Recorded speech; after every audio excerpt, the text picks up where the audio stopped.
संस्कृत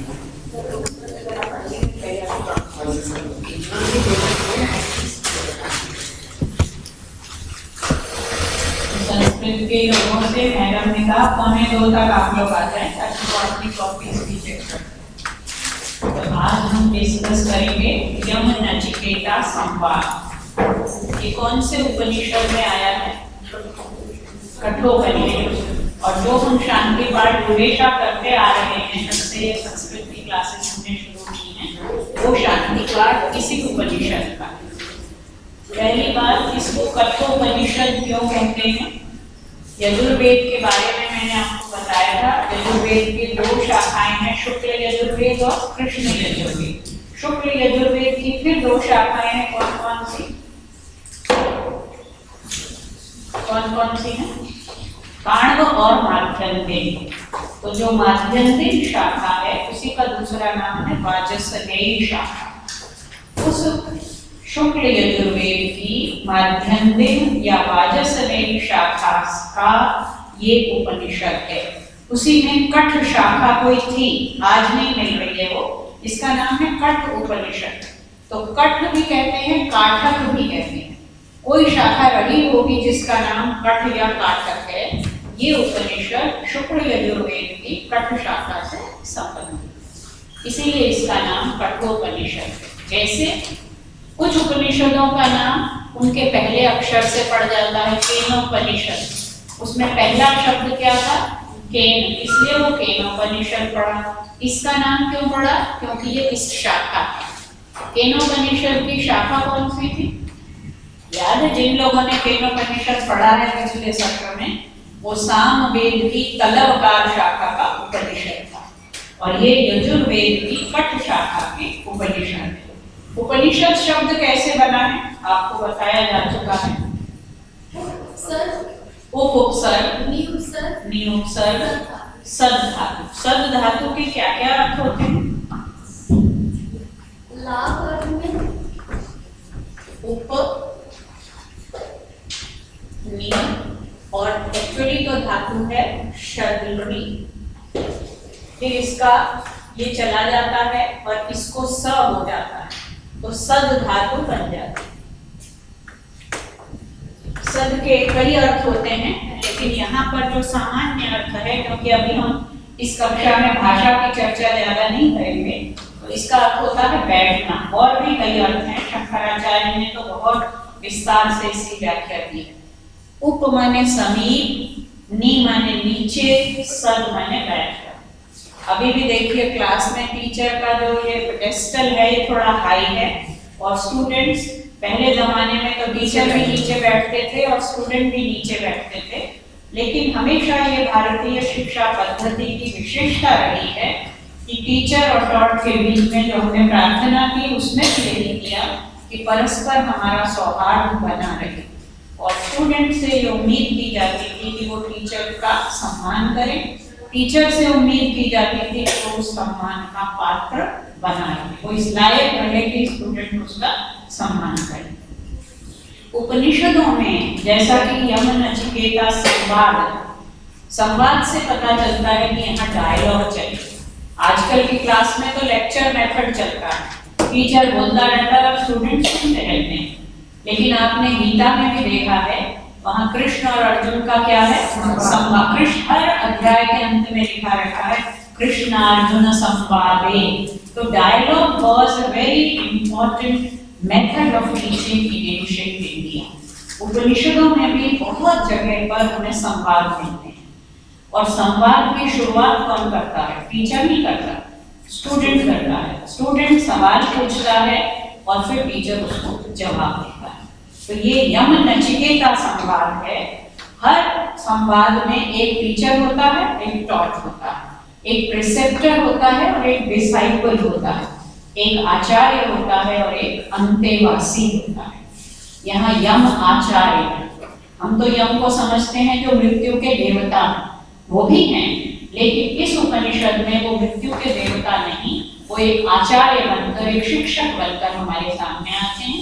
और नचिकेता एक छोटा सा बालक है, लेकिन उसके सवालों से आप देखेंगे कि वो कोई बालक नहीं है, वो अपने पिता से भी आयु में, परिपक्वता में बढ़कर है।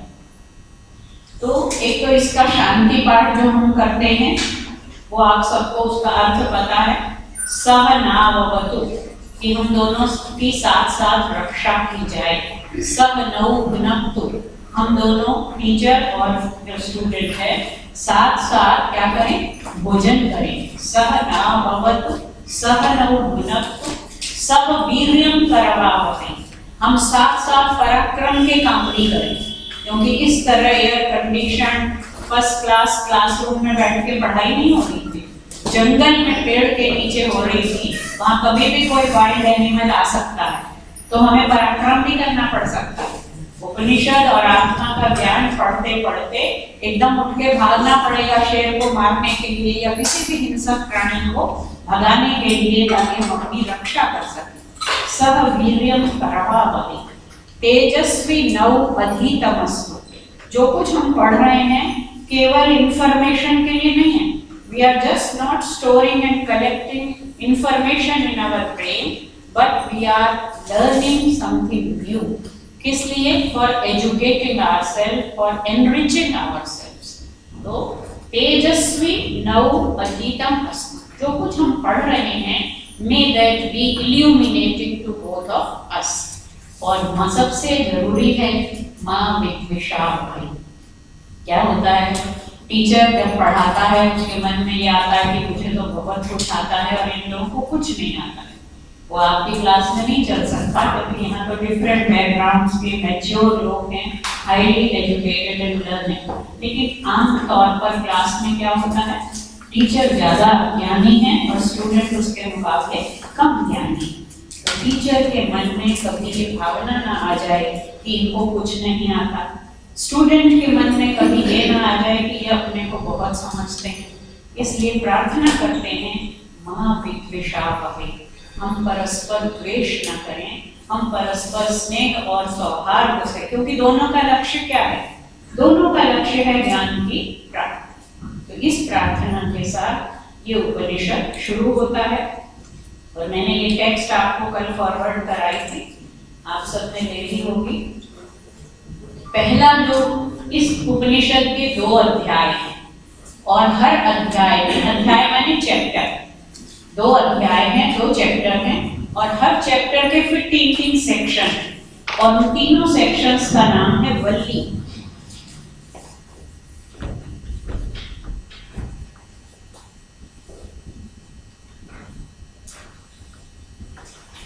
अध्याय का मतलब पाठ, तो 2 अध्याय हैं, 2 पाठ हैं और हर पाठ की 3-3 सेक्शन हैं। और देखिए सेक्शन का नाम है वल्ली। वल्ली का मतलब है लता। कहाँ बैठ के पढ़ रहे हैं? जंगल में, प्रकृति के प्रांगण में, वहां पर पेड़ हैं, पौधे हैं और लताएं हैं। तो इसलिए पाठ के जो हिस्से किए उनका नाम क्या रख दिया? वल्ली। अब ये जो पहली वल्ली है वो कहानी के रूप में शुरू होती है और जो कहानी कह रहा है वो कौन है? वो तो इसका जो ऋषि है वो है, लेकिन क्या कहानी है? उशन हवै वाजश्रवसः सर्ववेदसं ददौ। एक ऋषि थे जिनका नाम था वाजश्रवा और वो क्या करते थे? उशन, उशन में क्षत्रि प्रत्यय लगा, उष और क्षत्रि, वो चाहते थे। अब आप इमेजिन कीजिए क्या चाहते थे वो। जब हम कहानी आगे बढ़ाएंगे तो आप समझेंगे कि वो क्या चाहते हैं।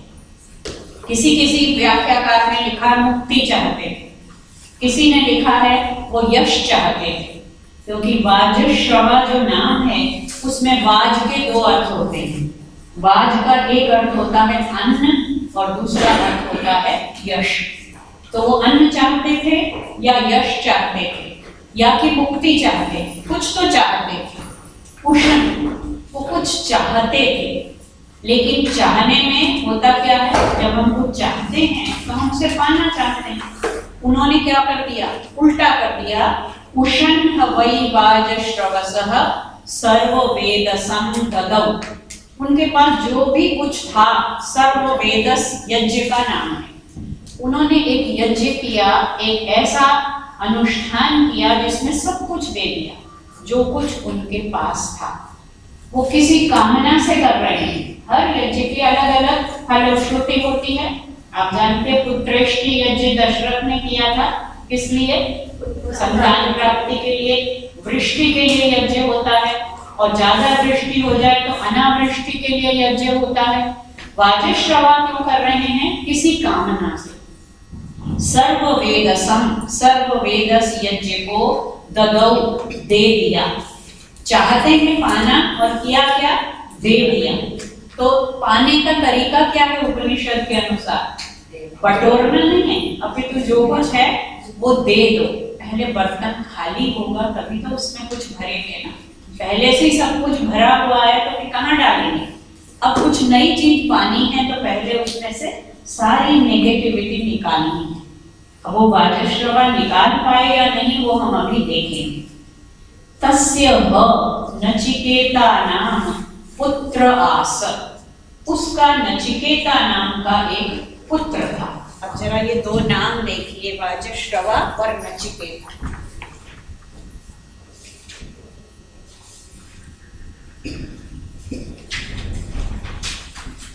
मैंने बताया वाज अन्न है और श्रव क्या है? यश है।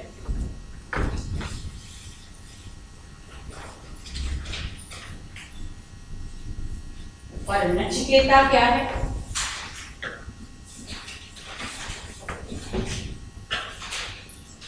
न माने नहीं, चिकेत माने जानता है। चिकेत में जो धातु लगी हुई है वो है किति संज्ञाने, कित धातु।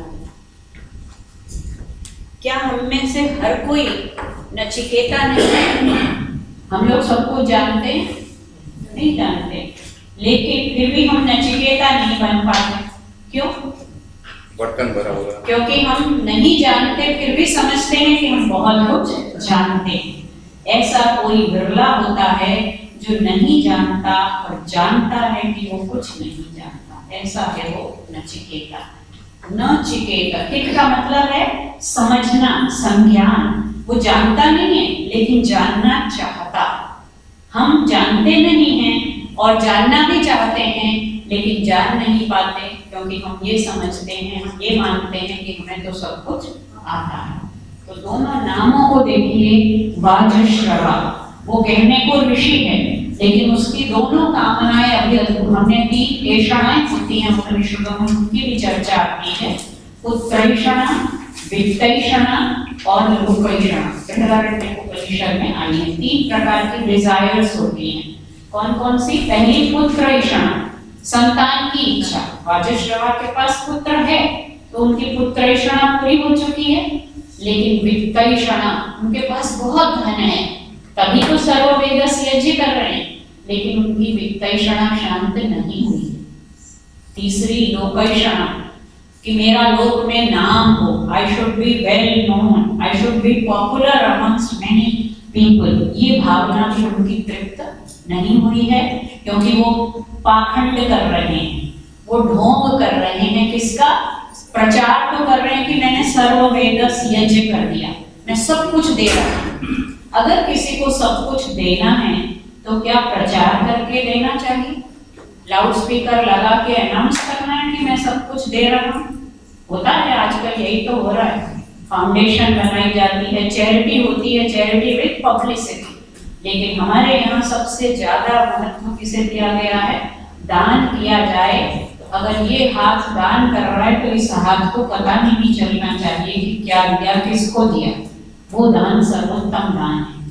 तो यहाँ पर वाजश्रवा न तो उनकी पुत्रैषणा शांत है, न उनकी वित्तैषणा शांत है, न ही उनकी लोकैषणा शांत है।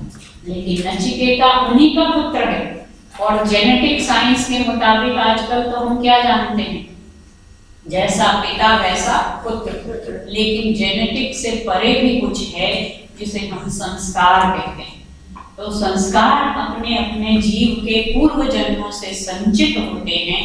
परिवेश माता पिता देते हैं, जीन्स माता पिता देते हैं, लेकिन पिछले जन्म के संस्कार आप देखिए, एक ही घर में 2 जुड़वा बच्चे पैदा होते हैं, लेकिन दोनों की रुचियां, दोनों के व्यक्तित्व बिल्कुल अलग होते हैं। तो नचिकेता छोटा बालक है, अभी वो ऋषि मुनि कुछ नहीं बना, लेकिन उसकी प्रवृत्ति और उसके पिता की प्रवृत्ति का अंतर अभी हम देखेंगे। तो क्या हुआ, वाजश्रवा ने सर्ववेदस यज्ञ का अनुष्ठान किया, उनका नचिकेता नाम का पुत्र था। क्या हुआ, तम ह एक अव्यय होता है वैदिक संस्कृत में, ह का कोई अर्थ नहीं होता, प्रायः इसको प्रसिद्धि के अर्थ में ऐसा कहा जाता है ह। तो तम ह कुमारम संतम, वो कुमार था, छोटा था, बालक था। दक्षिणासु नीयमानासु, कौन सी विभक्ति, कौन सा वचन है, दक्षिणासु नीयमानासु, सप्तमी विभक्ति और वचन कौन से शब्द के समान रूप चल रहे हैं, दक्षिणासु लता रमा के समान। तो दक्षिणा के रूप में नीयमानासु, वो खड़ा हुआ है, पिता ने सर्ववेद यज्ञ पूरा कर लिया है, और कोई भी यज्ञ वैदिक पद्धति में यज्ञ के बाद यदि दान और दक्षिणा न दी जाए तो वो यज्ञ पूरा नहीं होता। दान किसको दिया जाता है, निर्धनों को, आश्रमों को, और दक्षिणा किसे दी जाती है, पुरोहितों को, जिन्होंने यज्ञ का अनुष्ठान करवाया। तो दक्षिणा देना जरूरी है।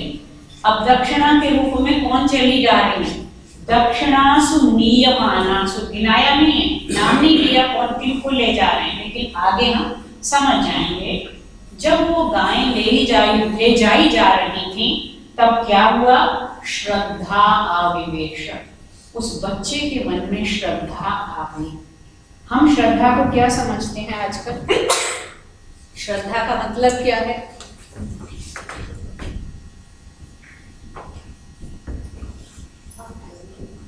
श्रद्धा में दो है, श्रद्धा और धा। आजकल जब श्रद्धा आती है तो हम क्या करते हैं, विचार करते हैं या पीछे चल पड़ते हैं भेड़ चाल की तरह, भेड़ चाल की तरह, जिधर एक जा रहा है वहां 10 जा रहे हैं, अब हम 100 में 1000 में हम भी शामिल हो गए, ये श्रद्धा है। लेकिन श्रद्धा का मूल क्या है, श्रद्ध माने सत्य, धा माने धारण करना। पहले श्रद्ध और फिर धा, पहले सच को जानो फिर उसे धारण करो और मानो। तो पहले जानो और फिर मानो। बच्चे के मन में क्या आ गई, श्रद्धा आ गई। श्रद्धा आई मतलब वो जानने के लिए उत्सुक हुआ कि इतनी सारी गायें ले जाई जा रही हैं। सो अमन्यत, वो सोचने लगा। क्या सोचने लगा, अब अगला जो मंत्र है बहुत इंपॉर्टेंट है, ये आप देखिए। उसने सोचा गायें ले जाई जा रही हैं, अब इससे पता चलता है कि गायें हैं और बहुत सारी हैं, लेकिन कैसी हैं, कई विशेषण दिए हैं। पहला पीतोदका, पीतम उदकम याभिः ताः पीतोदका, जिन्होंने पानी पी लिया, अब बेचारी पानी भी नहीं पी सकती। पीतोदका, पानी पी चुकी हैं, इतनी बूढ़ी हो गई हैं कि अब कोई पानी डाल दे तो पी लेंगी, अपने आप नहीं पी सकती। पीतोदका, जगधत तृणाः, जगधानि तृणानि याभिः ताः, खा ली है घास जिन्होंने, तृण माने घास, जग माने खाई है, जगधानि तृणानि याभिः ताः, खूब सारे तिनके खा चुकी हैं, लेकिन अब तो खा भी नहीं पाती क्योंकि चरने नहीं जा सकती, कोई ला के चारा डाल देगा तो वो उसको खा लेंगी। पानी पी चुकी हैं, घास खा चुकी हैं। दुग्ध दोहा, दुग्धम दुग्धम दोहा यासाम ता, जिनका दूध दूहा जा चुका है, मतलब अब वो दूध देने के काबिल नहीं है। निरिंद्रिया, उनकी इंद्रियां क्या हो चुकी हैं, शिथिल हो चुकी हैं। 4 विशेषण दे दिए गायों के कि पीतोदका, पानी पी चुकी हैं, घास खा चुकी हैं, दूध दूहा जा चुका है और उनकी इंद्रियां शिथिल हो चुकी। आयु नहीं बताई नचिकेता की, लेकिन कुमार शब्द का प्रयोग किया है तो वो 11-12 साल का बच्चा है। उसने ये 4 चीजें देखी और उसको ये भी कहा, कहीं सुना हुआ है, क्योंकि पिता का जो वो है आश्रम है घर, वहाँ कथाएं चलती रहती हैं, इस प्रकार के उपक्रम होते रहते हैं। उसने सुना है कि दान करते हैं तो कैसा दान करना चाहिए, और यदि उत्तम दान न किया जाए तो उसका फल क्या होता है। दूसरी पंक्ति में वो सोच रहा है, आनंदा नाम ते लोका, वो तो कोई अनंत लोक होते हैं। देखिए, एक मात्रा से एक है आनंद लोक और एक है अनंत लोक। ये कौन से हैं? आनंदा नाम ते लोका, वो तो ऐसे लोग हैं जहां कहीं खुशी है ही नहीं, वो अनंत लोक हैं, दुख भरे लोक हैं। तान स गच्छति, उन लोकों में जाता है कौन? स, वह, ताह, ऐसी गायों को ददत, देने वाला। ऐसी बूढ़ी, शिथिल और निष्क्रिय गायों का जो दान देता है वो कहाँ पहुंच जाता है? वो आनंद लोक में नहीं पहुंचता, वो कहाँ पहुंचता है? आनंद लोक में पहुंच जाता है। वो तो दुख भरे लोकों में पहुंच जाता है। तो मेरे पिता ने सर्ववेदस यज्ञ किया है और आनंद लोक की कामना से किया है, लेकिन दक्षिणा में वो ऐसी गायें दे रहे हैं, इनका फल तो उल्टा होता है। क्या मतलब निकला, क्या संदेश है? कि दान करना चाहिए, दान उत्तम कर्म है, लेकिन कौन सी चीज का दान करना चाहिए? आजकल हम दान नहीं करते, चैरिटी करते हैं। चैरिटी क्या होती है? जो हमारे काम की चीज नहीं है हम उठा के दे देते हैं और बड़े खुश होते हैं कि हमने इतना कुछ दे दिया, दान कर दिया। वो दान नहीं है। दान है जो अपने पास सर्वश्रेष्ठ है, जो हमारा बेस्ट है, यदि हम उसे ऑफर करें किसी को, तब वो दान है। तो दान जो धार्मिक कर्म के रूप में दान हमारे यहाँ है, कहा है सर्वेषामेव दानानां ब्रह्मदानम विशिष्यते। सारे दानों में से ज्ञान का दान सबसे उत्तम माना गया है, क्योंकि वो हम जितना देते हैं उतना ही क्या होता है? बढ़ता, कभी कम नहीं होता है। अब बच्चे ने ये सोचा तो कहानी शुरू हुई। पिता वाजश्रवा ने सर्ववेदस यज्ञ किया। यज्ञ की समाप्ति पर उन्होंने दान भी दिया होगा, लेकिन दक्षिणा के रूप में उन्होंने बूढ़ी गायों का दान कर दिया।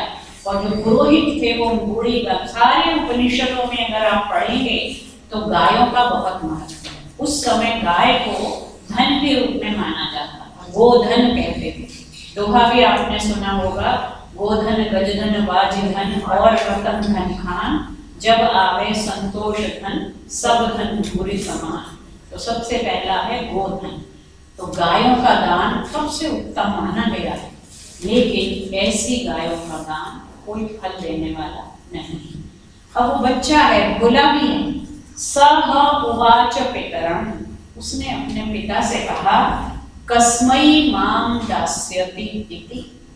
कस्मै कौन सी विभक्ति है?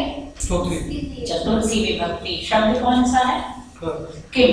किम या क, किसके लिए? कस्मै प्रश्नवाचक सर्वनाम है। किसके लिए? माम, मुझे, दास्यसि, दोगे। ये सवाल क्यों किया कि मुझे किसको दोगे? जब आप सर्ववेदस यज्ञ कर रहे हो, सबको बता रहे हो कि मैं सब कुछ दान कर रहा हूँ, तो मैं भी आपका पुत्र हूँ। उसने ये बात क्यों पूछी? तो कहानी में बीच में से मिसिंग है, वो सब हमें खुद सोचना है। उसे लगा कि जो अच्छी अच्छी गायें हैं वो शायद पिताजी मेरे लिए बचा के रख रहे हैं। बूढ़ी बूढ़ी तो दान दे रहे हैं, अच्छी गाय किसके लिए बचा रहे हैं? पुत्रैषणा शांत नहीं है, वित्तैषणा शांत नहीं है। तो उसने सोचा कि अगर मैं ही नहीं रहूंगा तो वो अच्छी गाय बचाएंगे भी नहीं। तो उसने पूछा, मुझे किसको दे रहे हो? द्वितीयम, दूसरी बार पूछा। तृतीयम, तीसरी बार पूछा। तम उवाच, तब पिता बोले। पहली बार जवाब नहीं दिया, दूसरी बार जवाब नहीं दिया, तीसरी बार बच्चे तो पीछे पड़ जाते हैं जब कोई सवाल पूछते हैं। और माँ बाप कहते हैं ना, नाराज होकर गो टू हेल, तो उन्होंने भी कह दिया कि जाओ, ऐसा ना कहकर कि जाओ मरो सीधे, उन्होंने कहा मृत्युवे त्वा ददामि, जा तुझे मृत्यु को देता हूँ। बात वही है, तुझे मृत्यु को देता हूँ। नाराज होकर कहा, उनका मतलब वो नहीं था जो कह दिया, लेकिन अब वो बच्चा तो सत्यवादी बच्चा है और वो ऋषि के आश्रम में पल रहा है। उसकी स्लेट अभी क्लीन है। पिता की स्लेट पर, बड़ों की स्लेट पे तो बहुत कुछ लिखा और मिटाया जा चुका है, लेकिन बच्चे की स्लेट क्लीन है। जो कहा जाता है उसको वैसा ही कह लेता है। आजकल के बच्चे ऐसे नहीं होते, क्योंकि पैदा होते ही उनके हाथ में क्या थमा दिया जाता है, ये मोबाइल, तो वो स्लेट क्लीन रखती ही नहीं। तो उसने सोचा कि मुझे क्यों मृत्यु को दे रहे हैं, क्या मैंने क्या कर दिया। अब देखिए उसके मन में इंट्रोस्पेक्शन चल रही है। बहू, अब एक बात बताइए, कहानी को आगे ले चलूं या ऐसे पढ़ाऊं एक एक करके? क्योंकि कहानी को ले चलेंगे, कहानी तो आप जानते होंगे। ठीक, बहुनाम एमि प्रथमा, बहुतों में से तो मैं फर्स्ट आता हूँ, कई कामों में मैं फर्स्ट आता हूँ। बहुनाम एमि प्रथमा, बहुनाम एमि मध्यमा, कुछ चीजों में मैं प्रथम हूँ, कुछ चीजों में मैं मध्यम हूँ।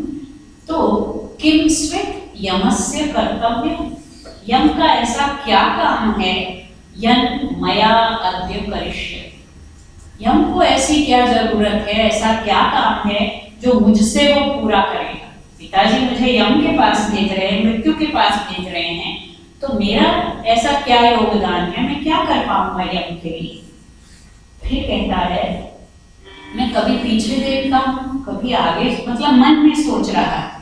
अनुपश्य यथा पूर्वे, देखिए उपसर्ग से कैसे अर्थ बदलता है। अनुपश्य, पीछे देखना, लुकिंग बैक।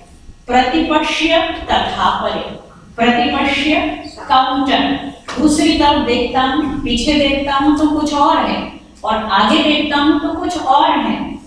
क्या देखता हूँ? सस्यमेव मर्त्यः पच्यते, फसल की तरह मनुष्य पकता है, सस्यम एव आजायते पुनः, और फसल की तरह फिर उग जाता है। फसल क्या होती है? उगती है, पहले पकती है, फिर वो काट ली जाती है, फिर से फसल उग जाती है। तो यमराज के पास लोग जाते हैं, वो उनको बुला लेते हैं काट कर फसल को, लेकिन फसल फिर आ जाती है। तो मैं यम के पास जाऊंगा, लेकिन यमराज मुझसे क्या करेंगे? तो ये सब उसके मन में विचार चल रहे हैं।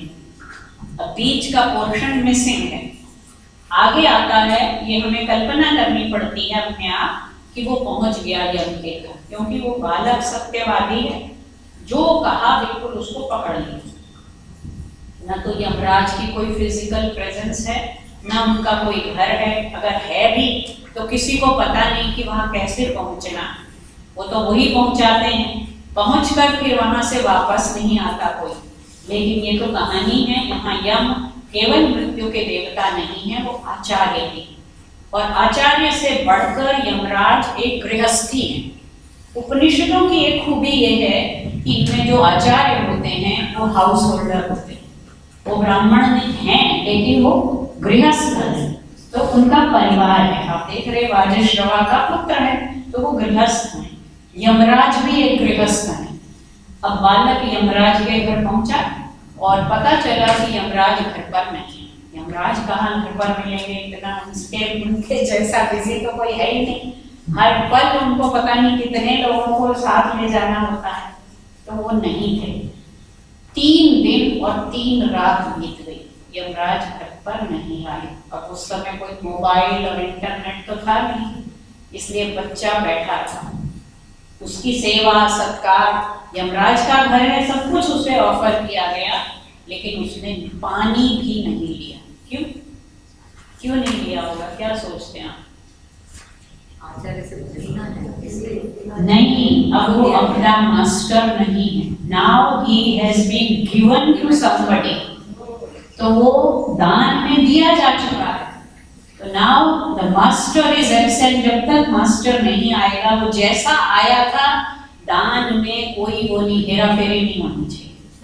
तो जैसा पिता ने दिया है बिल्कुल वैसा ही उसे वहां पहुंचना। अब उसका स्वत्व अपने ऊपर, उसकी मास्टरी नहीं है, मास्टर कोई और है।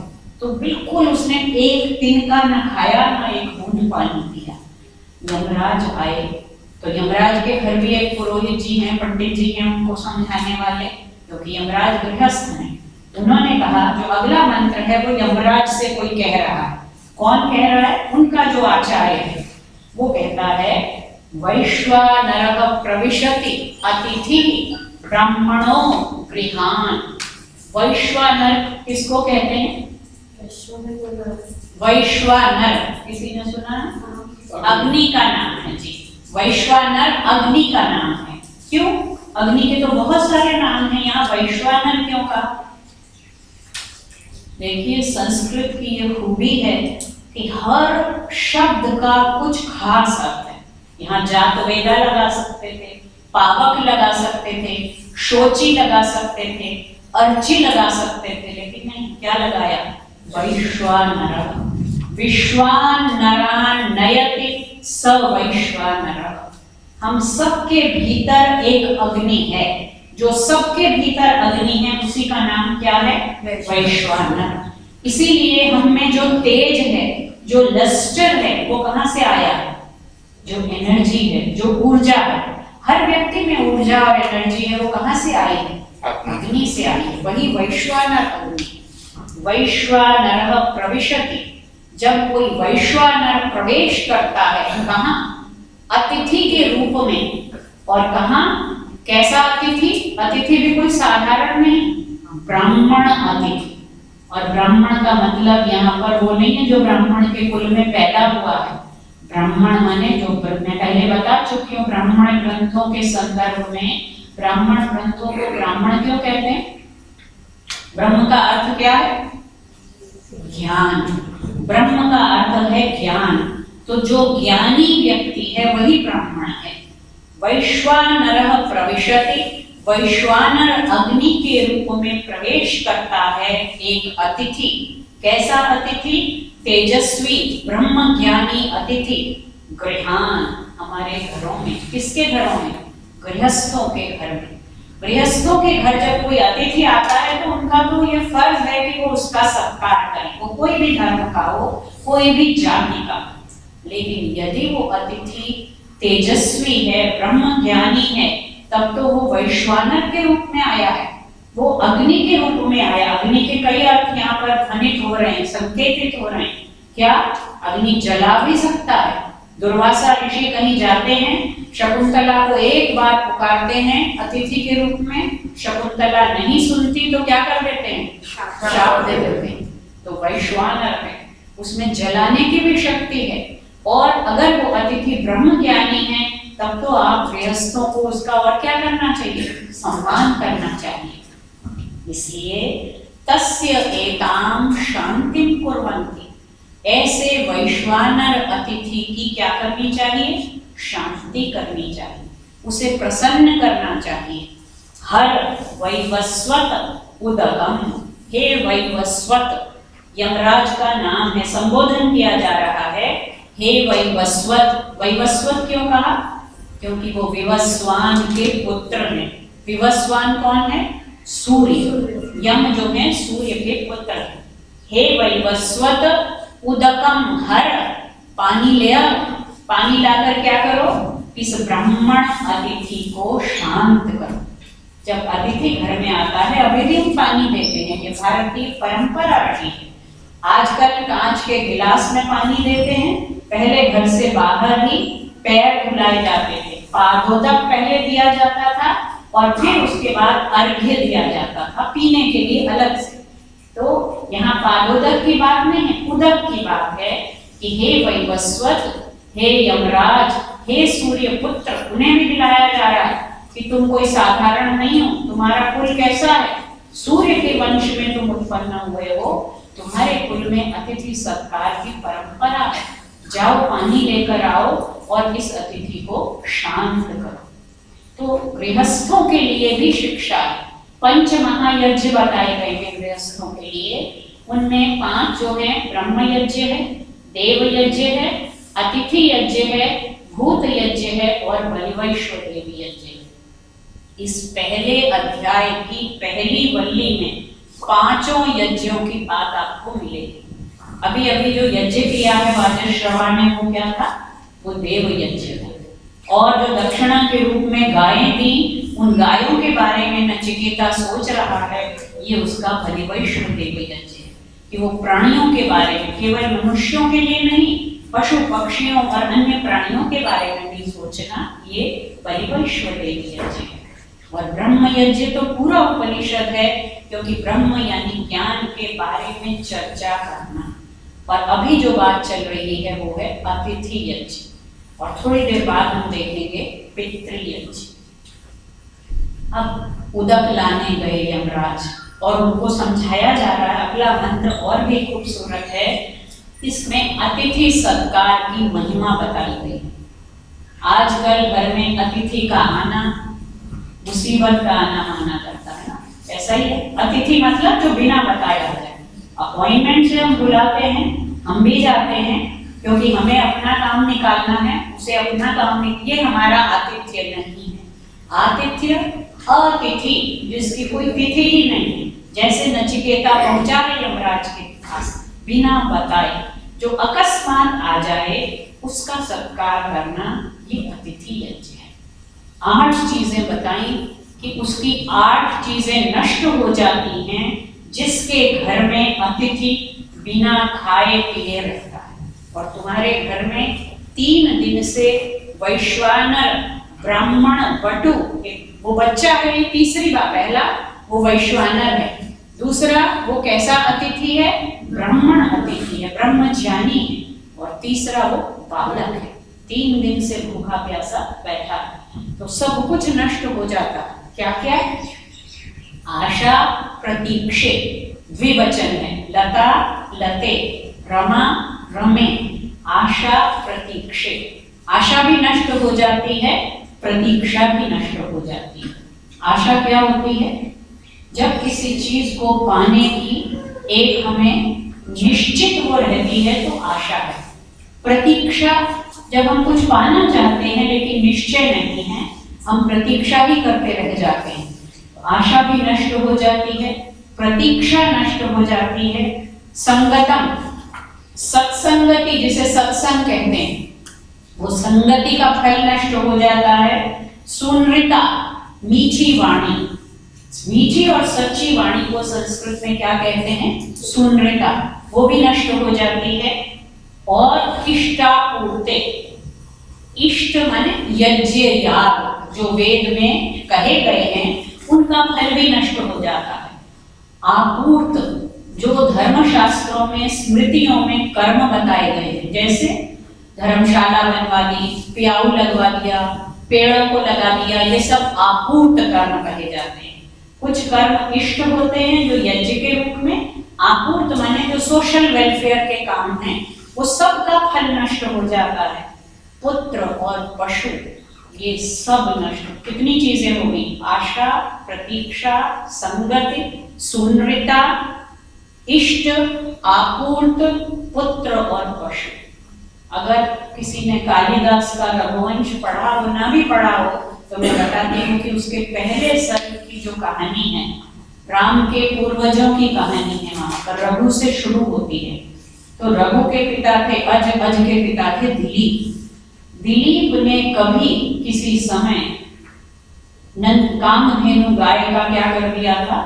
अनादर कर दिया, देखा और उसको देखकर चले गए। उस अनादर के फलस्वरूप उनको संतान नहीं हुई, और जब वो जगह जगह जाकर पूछते थे तो उन्हें कहा गया कि तुम अब कामधेनु की पुत्री है नंदिनी गाय, उसको जाकर उसकी सेवा करो और उसे प्रसन्न करो। तो बहुत कठोर सेवा करते हैं और तब उन्हें संतान की प्राप्ति होती है। तो अतिथि का अनादर करना ये हमारे शास्त्रों में, हमारी परंपरा में बहुत ही निकृष्ट कर्म माना गया है। अब ये सारी चीजें किसी गृहस्थ की किससे नष्ट हो सकती हैं? केवल अतिथि का सत्कार न करने से। एतद् वृक्ते पुरुषस्य अल्पमेधसो, वो पुरुष, पुरुष यहाँ जेंडर न्यूट्रल है, ऐसे व्यक्ति का अल्पमेधस, उसका पुण्य कम हो जाता है, नष्ट हो जाता है। क्यों? यस्य गृहे, जिसके घर में ब्राह्मण अनश्नन् वसति, ब्रह्म ज्ञानी व्यक्ति, कोई विद्वान व्यक्ति आए और वो बिना खाए पिए बैठा रहे, तो उसका सारा पुण्य नष्ट हो जाता है। पुण्य कहाँ कहाँ से बटोरा था उसने? इन 8 रूपों में पुण्य बटोरा था, लेकिन एक छोटी सी गलती से वो सारा पुण्य क्या हो जाता है? नष्ट हो जाता है। अब यमराज क्या कहते हैं? आगे की कहानी थोड़ा सा इसको हम स्किप करते हैं। यमराज ने कहा जाकर कि 3 दिन और 3 रात आप मेरे घर में बिना खाए पिए रहे, और मैं जानता हूँ कि अतिथि का सत्कार न हो तो गृहस्थ को बहुत पाप होता है। मैं आपसे ये निवेदन करता हूँ कि मेरा कल्याण कीजिए, मेरा अमंगल मत कीजिए। आप 3 वर मांगिए। 3 रात यहाँ रहे तो 3 वर मांगिए। अगले में यही कहा, देखिए, तीसरो रात्रि यद अवात्सी गृहे में, 3 रात तक आप मेरे घर में रहे, अनशनन बिना खाए पिए, ब्रह्मन हे ब्रह्मन, अतिथि के रूप में, नमस्य आप तो नमन के योग्य थे, और मैंने क्या किया, आपका कोई सत्कार नहीं कर पाया। नमस्ते अस्तु ब्रह्मन, हे ब्रह्मन मैं आपको प्रणाम करता हूँ। क्यों करता हूँ? स्वस्ति में अस्तु, कि मेरा भी कल्याण हो। तस्मात् प्रति 3 वरान प्रणीश्वर, 3 वर मांग लो मुझसे। अब पहला वर इस 10वें मंत्र में मांगा है। पहले अध्याय की पहली वल्ली का 10वां मंत्र है पहला वर। आप उसकी जगह होते नचिकेता की जगह तो क्या मांगते?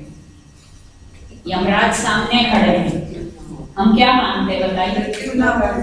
कभी मृत्यु ना आए, अमर हो जाए। सारा उपनिषद का लक्ष्य क्या है? अमर होना। सामने मृत्यु के देव खड़े हैं, 3 वर दे रहे हैं, तो पहले ही में हम क्या मांग लेते कि अब तुमसे डरने की जरूरत ही ना रहे। लेकिन नहीं, वो बच्चा देखिए, अगर वो ये मांग लेता तो शायद अमर ना होता। आज अमर है कि नहीं है? अभी तक शताब्दियों सहस्राब्दियों के बाद भी हम उसका नाम ले रहे हैं, और नाम नहीं ले रहे, उसकी कहानी सुन रहे हैं, सुना रहे हैं, तो वो अमर हो गया। और इतना मैच्योर बच्चा है। अभी आप उसके आर्ग्यूमेंट्स देखेंगे जो यमराज से करता है, तो यमराज कहते हैं कि वर मांगो, और वो वर मांग रहा है। पहला वर, शांत संकल्प सुमना यथा स्यात्, वीतमन्युर गौतमो माभिमृत्यो, हे मृत्यो। अभी अभी आपने पढ़ा, जो संस्कृत पढ़ रहे थे, धेनो साधो, हे मृत्यो, संबोधन में है मृत्यु। हे मृत्यु, शांत संकल्प वाला, उसका संकल्प शांत हो जाए, क्योंकि अभी उसका संकल्प क्या हो गया है? अशांत हो गया, उग्र हो गया है। किसका? पिता का। यज्ञ समाप्त करके उठे और अपने ही पुत्र को क्या गाली दे दी कि जाओ, तुम्हें मैं मौत को देता हूँ। तो लेकिन बच्चे के मन में ये दुर्भावना नहीं। उसने कहा मेरे पिता का संकल्प कैसा हो जाए? शांत हो जाए। सुमना, उसका मन खुश हो जाए, प्रसन्न हो जाए। वीत मन्यु, उसका क्रोध दूर हो जाए।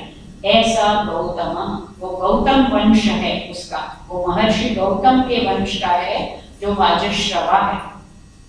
हे मृत्यु, मेरे पिता शांत हो जाएं, प्रसन्न हो जाएं और उनका क्रोध दूर हो जाए। त्वत्प्रसृष्टम, उसे ये भी पता है कि मैं आया हूँ तो लौट के जाऊंगा, मैं मरने नहीं आया हूँ, ना ही पिता ने मुझे मारने के लिए भेजा है। त्वत्प्रसृष्टम, तुम जब मुझे वापस भेजो तो माँ अभिवदेत, मुझसे वो बोलें। कैसे बोलें? प्रीतितः, खुश होकर बोलें, प्रसन्न होकर बोलें। जब तुम मुझे वापस भेजो तो मेरे पिता मुझसे प्रेम पूर्वक बोलें, एतत् त्रयाणां प्रथमं वरं वृणे, ये मैं तीनों में से पहला वर मांगता। कौन सा यज्ञ है? पितृयज्ञ। पिता ने तो केवल पढ़ा है और पढ़ाया है, लेकिन बच्चे ने उसको जीवन में अपनाया है। वो पिता की प्रसन्नता पहले वर के रूप में मांगता है। आगे बीच में छोड़ देती हूँ। दूसरा वर है 13वें मंत्र में। हालांकि इससे पहले जो 12वां है उसमें स्वर्ग की परिभाषा दी गई है। स्वर्ग क्या होता है? स्वर्गे लोके, हम क्या समझते हैं स्वर्ग क्या होता है? कोई है कल्पना स्वर्ग की? सब कोई स्वर्ग जानना चाहता है? वही उस दिन बात हो रही थी कि स्वर्गीय कोई नहीं होना चाहता और स्वर्ग सब जानना चाहते हैं। तो वही बात है, उसको पता है नचिकेता को स्वर्ग में क्या है, स्वर्गे लोके न भयम किंचन अस्ति। सबसे बड़ी बात, स्वर्ग में कोई डर नहीं लगता, किसी से कोई डर नहीं। क्यों नहीं है? न तत्र त्वम, तुम वहां पर नहीं हो। तुम मतलब यमराज। देखिए कितना निडर बच्चा है। स्वर्ग में कोई डर नहीं होता। प्लीज बंद कर दीजिए। न तत्र त्वम, क्योंकि वहां तुम तो हो ही नहीं, तो डरना किससे? दूसरा डर किससे है जो हम लोगों को अब आ चुका है, आपको अभी नहीं आया, ना आए। न जरया विद्येति, बुढ़ापे से भी वहां डर नहीं लगता। स्वर्ग में सब लोग चिर युवा रहते हैं। उभे तीर्थ, और भी चीजें हैं डराने वाली। उभे तीर्थवा अशनाया पिपासे। अशनाया भूख और पिपासा प्यास। भूख को शांत करो तो प्यास लग जाती है, प्यास को तृप्त करो तो भूख लग जाती है। तो स्वर्ग में ना भूख है, ना प्यास है, ना डर है, ना मृत्यु है, ना बुढ़ापा है। शोकातिको मोदते स्वर्ग लोके। स्वर्ग में सब क्या कैसे रहते हैं? मोदते, आनंद से रहते हैं। वहां कोई शोक नहीं, कोई दुख है ही नहीं। ऐसे स्वर्ग के बारे में क्या पूछ रहा है? ये नहीं कह रहा मुझे स्वर्ग भेज दो। छोटे गोल्स तो हैं ही उसके। He has some higher goals in life. सत्वम, ऐसे तुम यमराज, स्वर्गम अग्निम, स्वर्ग तक पहुंचाने वाली एक अग्नि है। देखिए दो रास्ते बताए हैं भारतीय परंपरा में, एक ज्ञान मार्ग है और एक कर्म मार्ग है। ज्ञान मार्ग वेदांत का मार्ग है और कर्म मार्ग किसका है? मीमांसा का मार्ग है। मीमांसा कहती है स्वर्ग कामो यजेत, जिसे स्वर्ग चाहिए उसे क्या करना चाहिए? यज्ञ करना चाहिए। उनके यहाँ मोक्ष की कल्पना नहीं है। कर्म कांड के अनुसार स्वर्ग ही अंतिम लक्ष्य है और यज्ञ उसका साधन है, ठीक है। और वेदांत या ज्ञान कांड के अनुसार स्वर्ग तो चंचल है, नश्वर है, और मोक्ष अनश्वर है। मोक्ष कर्म से नहीं मिलता, किससे मिलता? ज्ञान से। ऋते ज्ञाना न मुक्ति। अब उपनिषद किस में आते हैं? ज्ञान मार्ग में कि कर्म मार्ग? ज्ञान। इसलिए ये जो बीच वाला दूसरा वर्ग है, एक्चुअली ये ज्यादा इंपॉर्टेंट नहीं है उपनिषद की दृष्टि से, लेकिन इसीलिए रखा गया है ताकि ये बताया जा सके कि स्वर्ग तक ले जाने वाली जो अग्नि है वो परमानेंट रास्ता नहीं है। तो बस उसका केवल संकेत भर कर दिया है कि दूसरी, क्योंकि बच्चे ने तो सुन रखा है, वो भी कंफ्यूज है उन लोगों की तरह जिन्होंने अभी पूरा ज्ञान नहीं पाया। वो कहता क्योंकि पिता ने अभी अभी क्या किया है? यज्ञ किया है, तो उसको दिख रहा है कि लोग यज्ञ क्यों करते हैं? स्वर्ग की कामना से। और स्वर्ग क्या होता है? मैंने सुना है कि वहां डर नहीं लगता है, वहां दुख नहीं होता है, भूख भी नहीं लगती, प्यास भी नहीं लगती, कोई बूढ़ा भी नहीं होता है। तो तुम तो यम हो, तुम मृत्यु के देवता हो। स्वत्वम अग्निम स्वर्गम अध्येषि। ये मृत्यु, तुम तो उस अग्नि को भी जानते होगे जो स्वर्ग तक पहुंचा देती है। प्रब्रूहि त्वम श्रद्धानाय मह्यम। मुझे उस अग्नि के बारे में बता। कौन सी अग्नि? जो स्वर्ग तक पहुंचा देती है। स्वर्ग लोका अमृतत्वम भजन्ते। मैंने सुना है कि स्वर्ग में रहने वाले कहाँ पहुंच जाते हैं? अमर पद के भागी हो जाते हैं। एतद द्वितीयेन वृणे वरेण। ये मेरा दूसरा वर है। पहला वर था पिता प्रसन्न हो जाएं, दूसरा वर है कि मुझे अग्नि विद्या का रहस्य बता दो, ठीक है। और ये बताया 2-3 मंत्रों में, यमराज ने उसको समझा दिया, विस्तार नहीं किया गया क्योंकि वो उपनिषद का मूल प्रतिपाद्य नहीं है। उपनिषद में तो कर्म मार्ग को पार करके स्वर्ग को आगे ट्रांसेंड करके कहाँ जाना है? इमॉर्टैलिटी तक जाना। तो इसको छोड़ देते हैं। अब आइए तीसरे वर पर, 20वां मंत्र है, 20वां। पहले 19वें को देख लीजिए। एतम अग्निम एषते अग्नि नाचिकेतः स्वर्ग्यो। हे नचिकेता, मैंने तुझे ये स्वर्ग की अग्नि के बारे में बता दिया। यम अवृणीथा द्वितीयेन वरेण। जो तूने दूसरा वर मांगा था वो भी मैंने तुझे समझा दिया। और मैं तेरे बुद्धि से, तेरी भक्ति से इतना प्रसन्न हूँ, एतम अग्निम तवैव प्रवक्ष्यन्ति। क्योंकि जैसे यमराज ने बताया, उसने फौरन याद करके सुना दिया यमराज को। तो टीचर तो खुश हो ही जाएगा कि एकदम से उसने सुना दिया। तो यमराज ने खुश होकर कहा कि आज से संसार में ये अग्नि है यज्ञ की, इसे नाचिकेत अग्नि के नाम से भी जाना जाएगा। एतम अग्निम तवैव प्रवक्ष्यन्ति जनासः, लोग तेरे ही नाम से जानेंगे। तृतीयम वरम नचिकेतो गृणीष्व। अब तीसरा वर मांगो, वही असली है। इस उपनिषद का मुख्य जो है वही तीसरा वर है। अब वो हम सब का वर है, हम सब जानना चाहते हैं, लेकिन हमें ये सौभाग्य साक्षात नहीं मिलता। नचिकेता को साक्षात मिला, हम ये कहानी पढ़ रहे हैं तो उसके माध्यम से हमें भी ये जानने का मौका मिलेगा। क्या है जिज्ञासा? येयम, येयम का संधि विच्छेद कीजिए।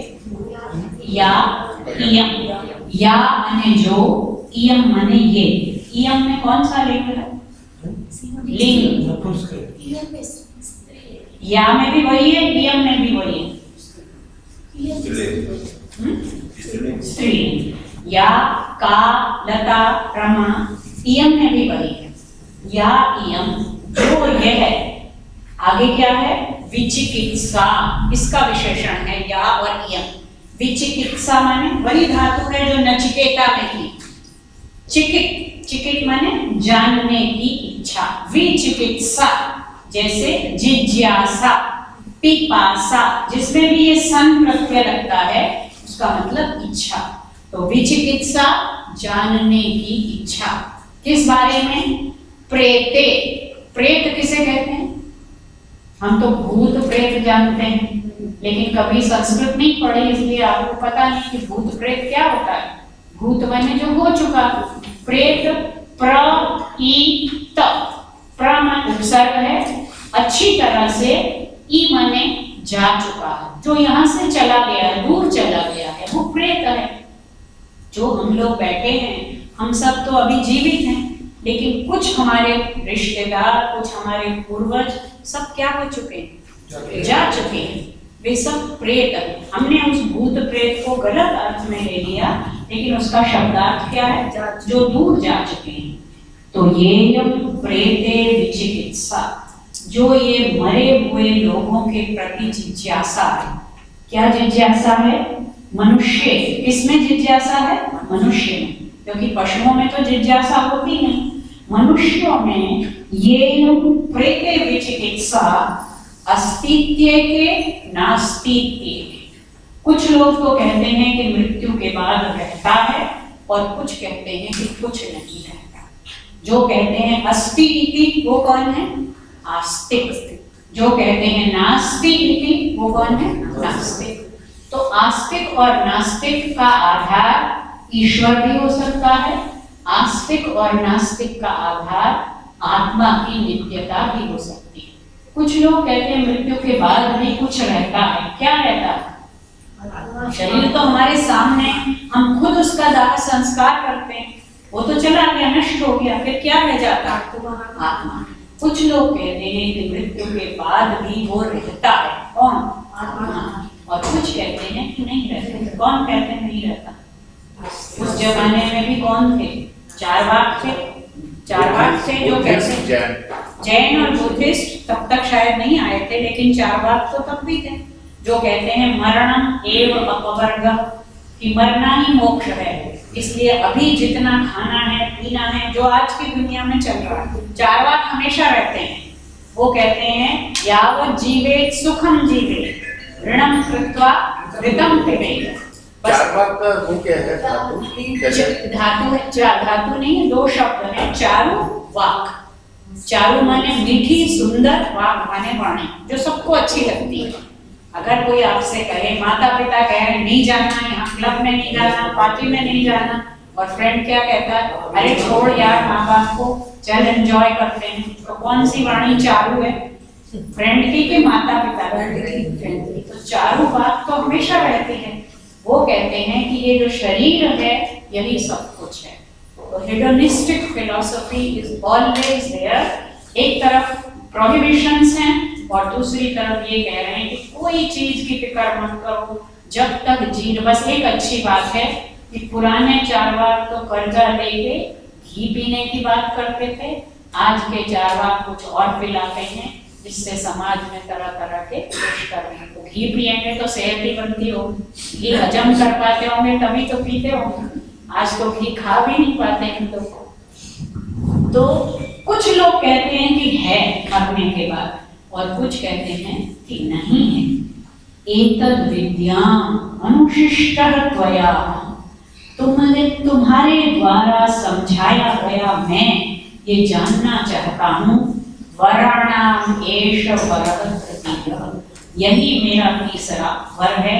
मुझे ये समझा दो कि मरने के बाद कुछ रहता है या नहीं रहता। अब ये सवाल इतना आसान नहीं है। यमराज के सामने कौन खड़ा है? बच्चा है।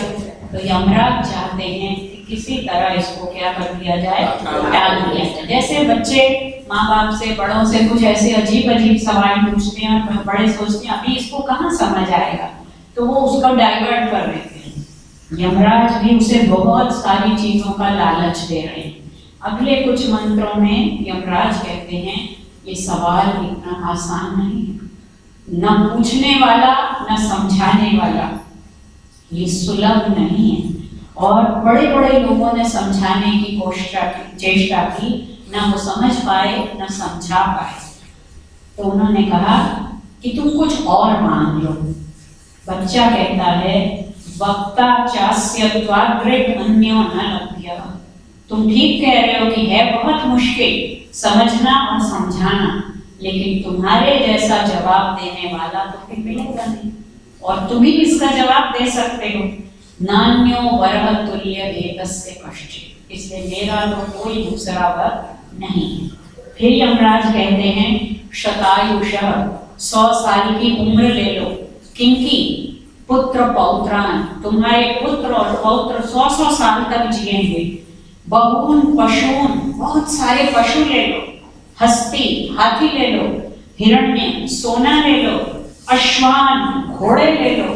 भूमे महत आयतन, कई एकड़ जमीन ले लो। और क्या ले लो? स्वयं च जीव शरदो यावत् इच्छसि, जितने साल जीना चाहते हो उतना जीवन ले लो।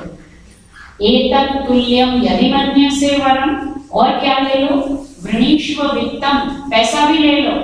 चिर जीविकाम च, ऐसी नौकरी लेता हूं जो कभी खत्म ही नहीं होगी, टर्मिनेट ही नहीं होगी। महाभूमौ नचिकेतस्त्वमेधि कामानां त्वा कामभाजौ करोमि, मैं तुम्हें इतनी फ्रीडम देता हूँ कि जितनी तुम्हारी कामनाएं होंगी वो सारी की सारी हमेशा हमेशा पूरी होती रहेंगी। और क्या दे, फिर उसको स्पेसिफाई भी कर, पहले तो जनरल कह दिया, अब कहते हैं ये कामा दुर्लभा मर्त्य लोके, इस मनुष्य लोक में जो जो कामनाएं कभी मिल ही नहीं सकती, सर्वान कामान छंदतः प्रार्थयस्व, तो वो सारी मांग लो। और अगर अभी भी नहीं समझे हो तो इमा रामा सरथा सतूर्या, ये सुंदरी अप्सराएं जिनके साथ गाजे बाजे हैं, न ही दृशा लंघनीया मनुष्य, मनुष्य तो कभी इनकी कल्पना भी नहीं कर सकते। आभिर्मत प्रत्याभि परिचारयस्व, ये सारी तुम्हारी सेवा करेंगी जीवन भर। नचिकेतो मरणं मानुप्राक्षी, हे नचिकेता मृत्यु के बारे में मुझसे मत पूछो। अंडरलाइन नचिकेत, ये है 25वां। अब जवाब सुनिए 11 साल के बच्चे का। कोई भी होता उसकी जगह तो क्या कर लेता, वो तो आ जाता, सारा कुछ तो दे दिया, कुछ बचा ही नहीं, और उसे कह दिया जब तक चाहो तब तक जी।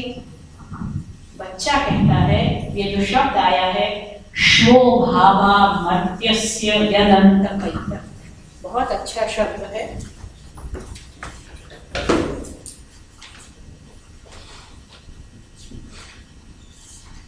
श्वो भावा, श्व माने इसका संधि विग्रह करेंगे,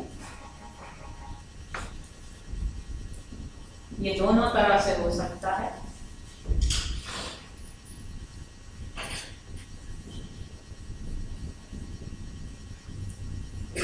श्व भाव भी हो सकता है और श्व अभाव भी हो सकता है। श्व भाव मतलब श्व माने पहले क्या है?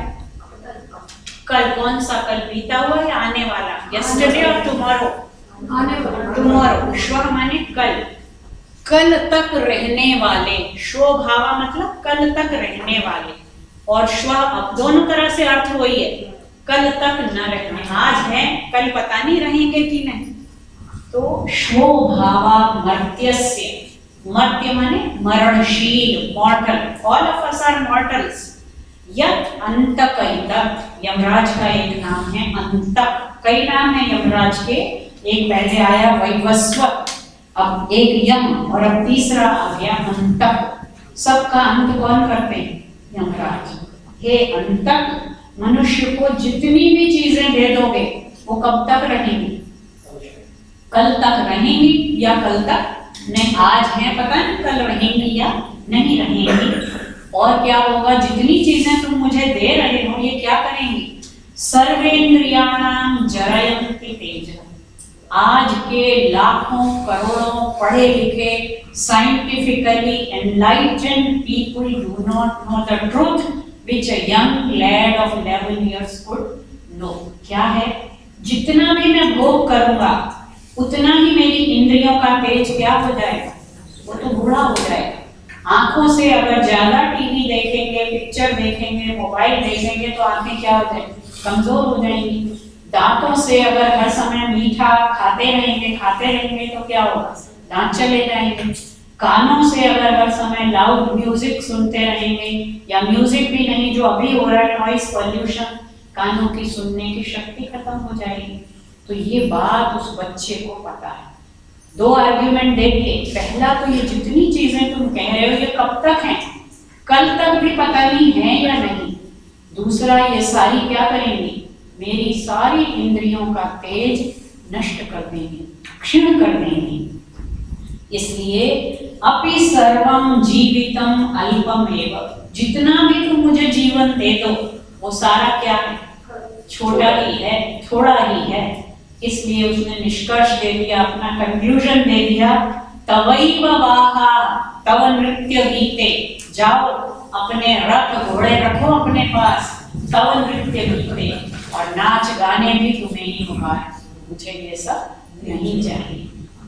अगला वाक्य तो स्वर्णाक्षरों में लिखने योग्य है, न वित्तेन तर्पणीयो मनुष्य।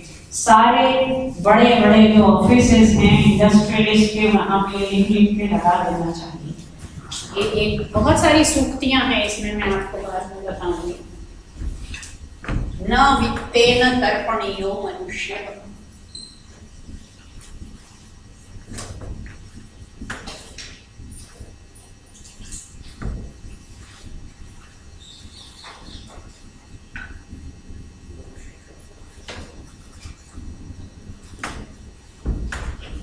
ये बताइए कितने करोड़ या कितने अरब पैसा मनुष्य को संतुष्ट कर सकता है? कोई है लिमिट? कोई लिमिट नहीं। जिसके पास जितना है उसको उतना ही और चाहिए। लेकिन नचिकेता को पता है न वित्तेन तर्पणीयो मनुष्य, कि वित्त से मनुष्य कभी तृप्त नहीं किया जा सकता, किया ही नहीं जा सकता। A human being cannot be satisfied with any amount of money। तो वित्त में वो शक्ति ही नहीं है कि वो मनुष्य को तृप्त कर सके। ये गलत है कि सच है? ये सच है। आप बिल गेट्स से जाके पूछ लीजिए या मुकेश अंबानी से कि क्या अब तुम संतुष्ट हो? बल्कि जो झोपड़ी में रहने वाला है उसे तो केवल कितना चाहिए? कल की रोटी चाहिए, दाल चाहिए, और उनको तो पता जितना जिसके पास है वो उतना ही बड़ा करें। ये अभी शायद बिल गेट्स तो संतुष्ट है, अंबानी संतुष्ट है। बिल गेट्स दे रहा है समाज के, पर अंबानी अभी ले ही रहा है। हाँ, लेकिन बिल गेट्स को ये बात समझ आ गई है अब, जब जो नचिकेता को बिना पैसे के आश्रम में रहकर, ऐसे पिता के संरक्षण में रहकर भी समझ, तो ये भारत की धरती का ये कुछ ऐसा चमत्कार है। यहाँ रहने वाले संत, महात्मा, बालक, और अभी मैं कुछ ऐसे शब्द बताऊंगी इस उपनिषद में जो बाइनरी टर्म्स होती हैं, बहुत सारी हैं उसमें। एक है धीर। उपनिषद का अधिकारी कौन होता है? हर किसी को ये नहीं पढ़ाया जाता। ये विद्या रहस्य विद्या है, और औरों को अगर आप जाके पढ़ाएंगे सड़क पर तो कहेंगे जाओ जाओ अपना लेक्चर अपने पास रखो। ये तो आप लोग सुनने आए हैं इसलिए हम सुना रहे हैं, लेकिन ये विद्या सबके लिए नहीं। उनको अगर किसी इंडस्ट्रियलिस्ट को जाकर बोलो कि पैसे से मनुष्य कभी तृप्त नहीं हो सकता, तो आजकल तो सारी दुनिया क्या है? कॉर्पोरेट वर्ल्ड, वही है, ग्लोबलाइजेशन है तो मार्केटिंग, दुनिया इज अ मार्केट। और यहाँ वो कह रहा है कि पैसा तो चाहिए ही नहीं। तो उसने कहा, अंत में 29वां मंत्र देखिए, इस पहले अध्याय की पहली वल्ली की आखिरी लाइन कहता है, योयम वरो गूढ़म अनुप्रविष्टो, जो ये वर गहराई से मेरे अंदर घुसा हुआ है, ये सवाल मेरे अंदर गहराई से घुसा हुआ है, नान्यम तस्मात् नचिकेता प्रणीते, तुम्हें देना है तो दो, नहीं तो मुझे और कोई वर नहीं मांगना है। तो ये जो धीरता है, एक तो ये कि सवाल उसके मन में ऐसा है, दूसरा किसी प्रलोभन से वो लालच में नहीं आता। He is firm in his conviction कि ये देना है तो दो, नहीं तो मुझे दूसरा वर चाहिए ही नहीं। इसके बाद पहले अध्याय की दूसरी वल्ली से यमराज का उपदेश शुरू होता है। तो एक्चुअली डायलॉग यहाँ पर समाप्त हो गया, क्योंकि अब इसके बाद नचिकेता नहीं बोलेगा, अब यमराज बोलेंगे, और एक एक स्टेप करके वो उनका जो उपदेश है वो गहरे से गहरा होता चला जाता है, और अंत में जाकर वो बताते हैं कि 101 नाड़ियां हैं मनुष्य के शरीर में, और कैसे मृत्यु के समय आत्मा शरीर में से निकलता है, कैसे जो ज्ञानी व्यक्ति होता है वो इसी शरीर में रहते हुए, इसी देह में मर्त्य में रहते हुए अमर हो सकता है। तो कठोपनिषद मर्त्य से अमर्त्य होने का एक विज्ञान है। From mortality to immortality this path is shown by the Kathopanishad, और ये दुनिया के शायद और किसी साहित्य में आपको नहीं मिलेगा। अगर मिले तो please share it with me कि कैसे जीते जी, क्योंकि हमारे यहाँ पर बाद में दर्शनों में जीवन मुक्ति की कल्पना है कि जीते जी भी मनुष्य मुक्त हो सकता है। कठोपनिषद उसकी बात करता है, अथ मर्त्यो अमृतो भवति अत्र ब्रह्म समश्नुते, यहीं पर ब्रह्म को पा सकता है। कैसे पा सकता है वो नमूना आपके सामने है। एक पिता है और एक पुत्र है, एक प्रेय का रास्ता है और एक श्रेय का रास्ता है। पिता कौन से मार्ग पर चल रहे हैं और बालक श्रेय के मार्ग पर। तो श्रेय के मार्ग पर चलने से क्या होगा कि आप मर्त्य देह में, क्योंकि बिना देह के, बिना शरीर धारण किए आप ये जिज्ञासा भी नहीं कर सकते। तो अमरता पाने का साधन है ये मनुष्य शरीर, किसी और शरीर में ये नहीं हो सकता। इसलिए मनुष्य शरीर एक दुर्लभ अवसर है, इसमें ही ये जिज्ञासा होती है, इसमें ही ये क्षमता होती है कि उसको जाना जा सके। अब चाहे तो हम पशुओं की तरह केवल ओवर इंडल्जेंस में अपना जीवन यापन कर लें, और जैसे सब वो जन्मते हैं, ये भी इसमें बार बार आया है, आगे भी आया कि जन्मते रहते हैं और मरते रहते हैं, तो वो आवागमन का चक्र चलता रहेगा। लेकिन अगर उस चक्र को तोड़ना है, अगर पुनर्जन्म का जो अवसर है उसे हमें काटना है, नष्ट करना है, तो ये ज्ञान प्राप्त करना जरूरी है। तो कुछ विरले होते, ये भी बताया कि ये उपदेश नायम आत्मा का ज्ञान, यही उसका साथ। आत्मा कैसा है? इस शरीर में दोनों चीजें हैं, अमर भी है और मर्त्य भी। मर्त्य और अमर्त्य दोनों हैं। अगर हम अपने को मर्त्य शरीर के साथ आइडेंटिफाई करते हैं और जीवन भर उसी शरीर के पीछे लगे रहते हैं, जो कि करते हैं हम लोग सब, अधिकांश लोग हम यही कर रहे हैं। हम में से कोई भी ऐसा नहीं है जो नचिकेता जैसा हो। अगर होता तो हमें उपनिषद पढ़ने की जरूरत नहीं है। और आप तो पहली बार पढ़ रहे हैं, हमें पढ़ाते पढ़ाते इतने साल हो गए, ना पढ़ने से, ना पढ़ाने से, ना सुनने से, ना सुनाने से ये ज्ञान नहीं मिलता। कब मिलता है? वहां कहा नायमात्मा प्रवचनेन लभ्यः न मेधया न बहुना श्रुतेन कथम लभ्यः यस्यैष यमेवैष वृणुते तेन लभ्यः। जिसे वो चुन लेता है उसी को मिलता है। और वो ऐसा नहीं चुन लेता जैसे आजकल के नेता चुन लेते हैं। तो चुनने का आधार वो नहीं है, उसके चुनने का आधार क्या है कि जो इस योग्य बन जाता है नचिकेता की तरह, तो उसे यमराज ने चुना ना, तरह तरह से उसको लुभाया, परीक्षा ली, उसे डिसवेड करने की कोशिश की, लेकिन वो तो टस से मसी नहीं हुआ और उन्हें उत्तर देना पड़ा। तो ये यमराज आचार्य, यम का मतलब है जो सबको कंट्रोल करता है। यम इज द नियामक, कंट्रोलर ऑफ द वर्ल्ड, और Nachiketa is the aspirant, the Sikar.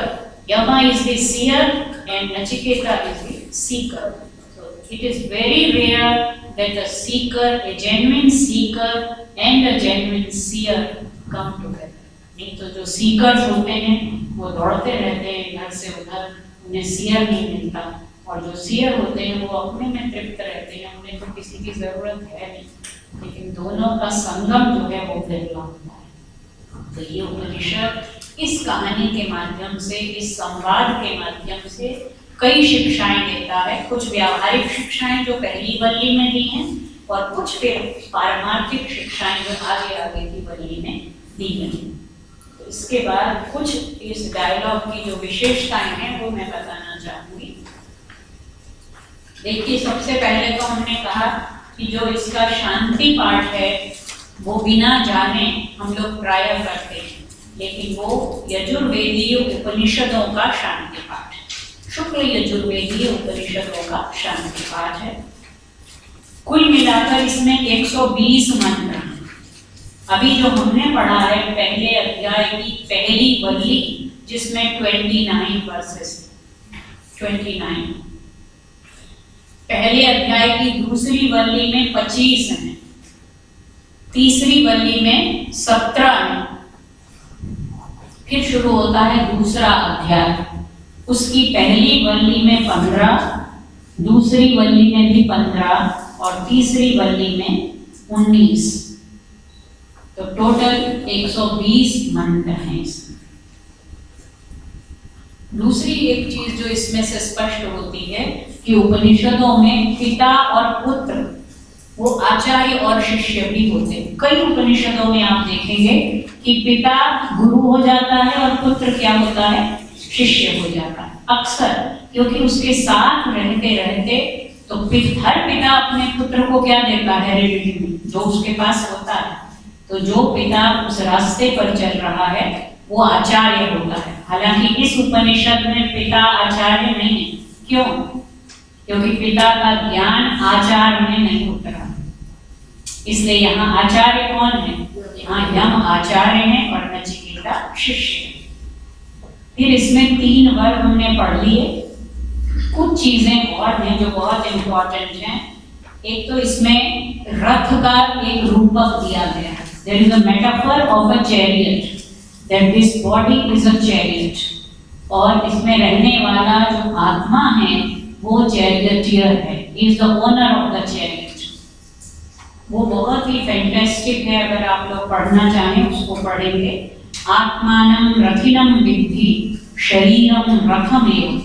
ये शरीर तो एक रथ है और आत्मा उस रथ का स्वामी है। अब आपको ये भी समझ आएगा कि इंडियन फिलॉसफी में रथ का इतना सिग्निफिकेंस क्यों है। श्री कृष्ण ने गीता का उपदेश कहाँ बैठकर दिया? रथ में बैठकर दिया। वो यही कारण है उसका। और वो जो मंत्र हैं रथ वाले वो गीता में भी आए। ये शरीर रथ है और आत्मा रथी है, बुद्धि सारथी है। बुद्धि सारथी है, मन लगाम है, इंद्रियां घोड़े हैं। और एक बहुत अच्छी बात इसमें आई है, ओम का महत्व, ओंकार का महत्व इस उपनिषद में भी है, मुंडक उपनिषद में भी है। ओंकार का महत्व भी और छांदोग्य उपनिषद में भी है।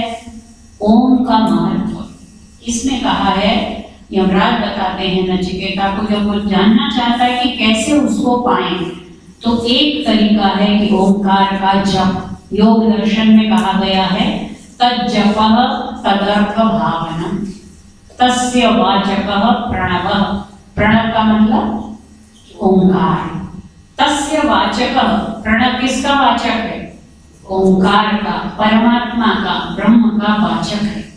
और तज्जपः, उसको जपना, तदर्थ भावना।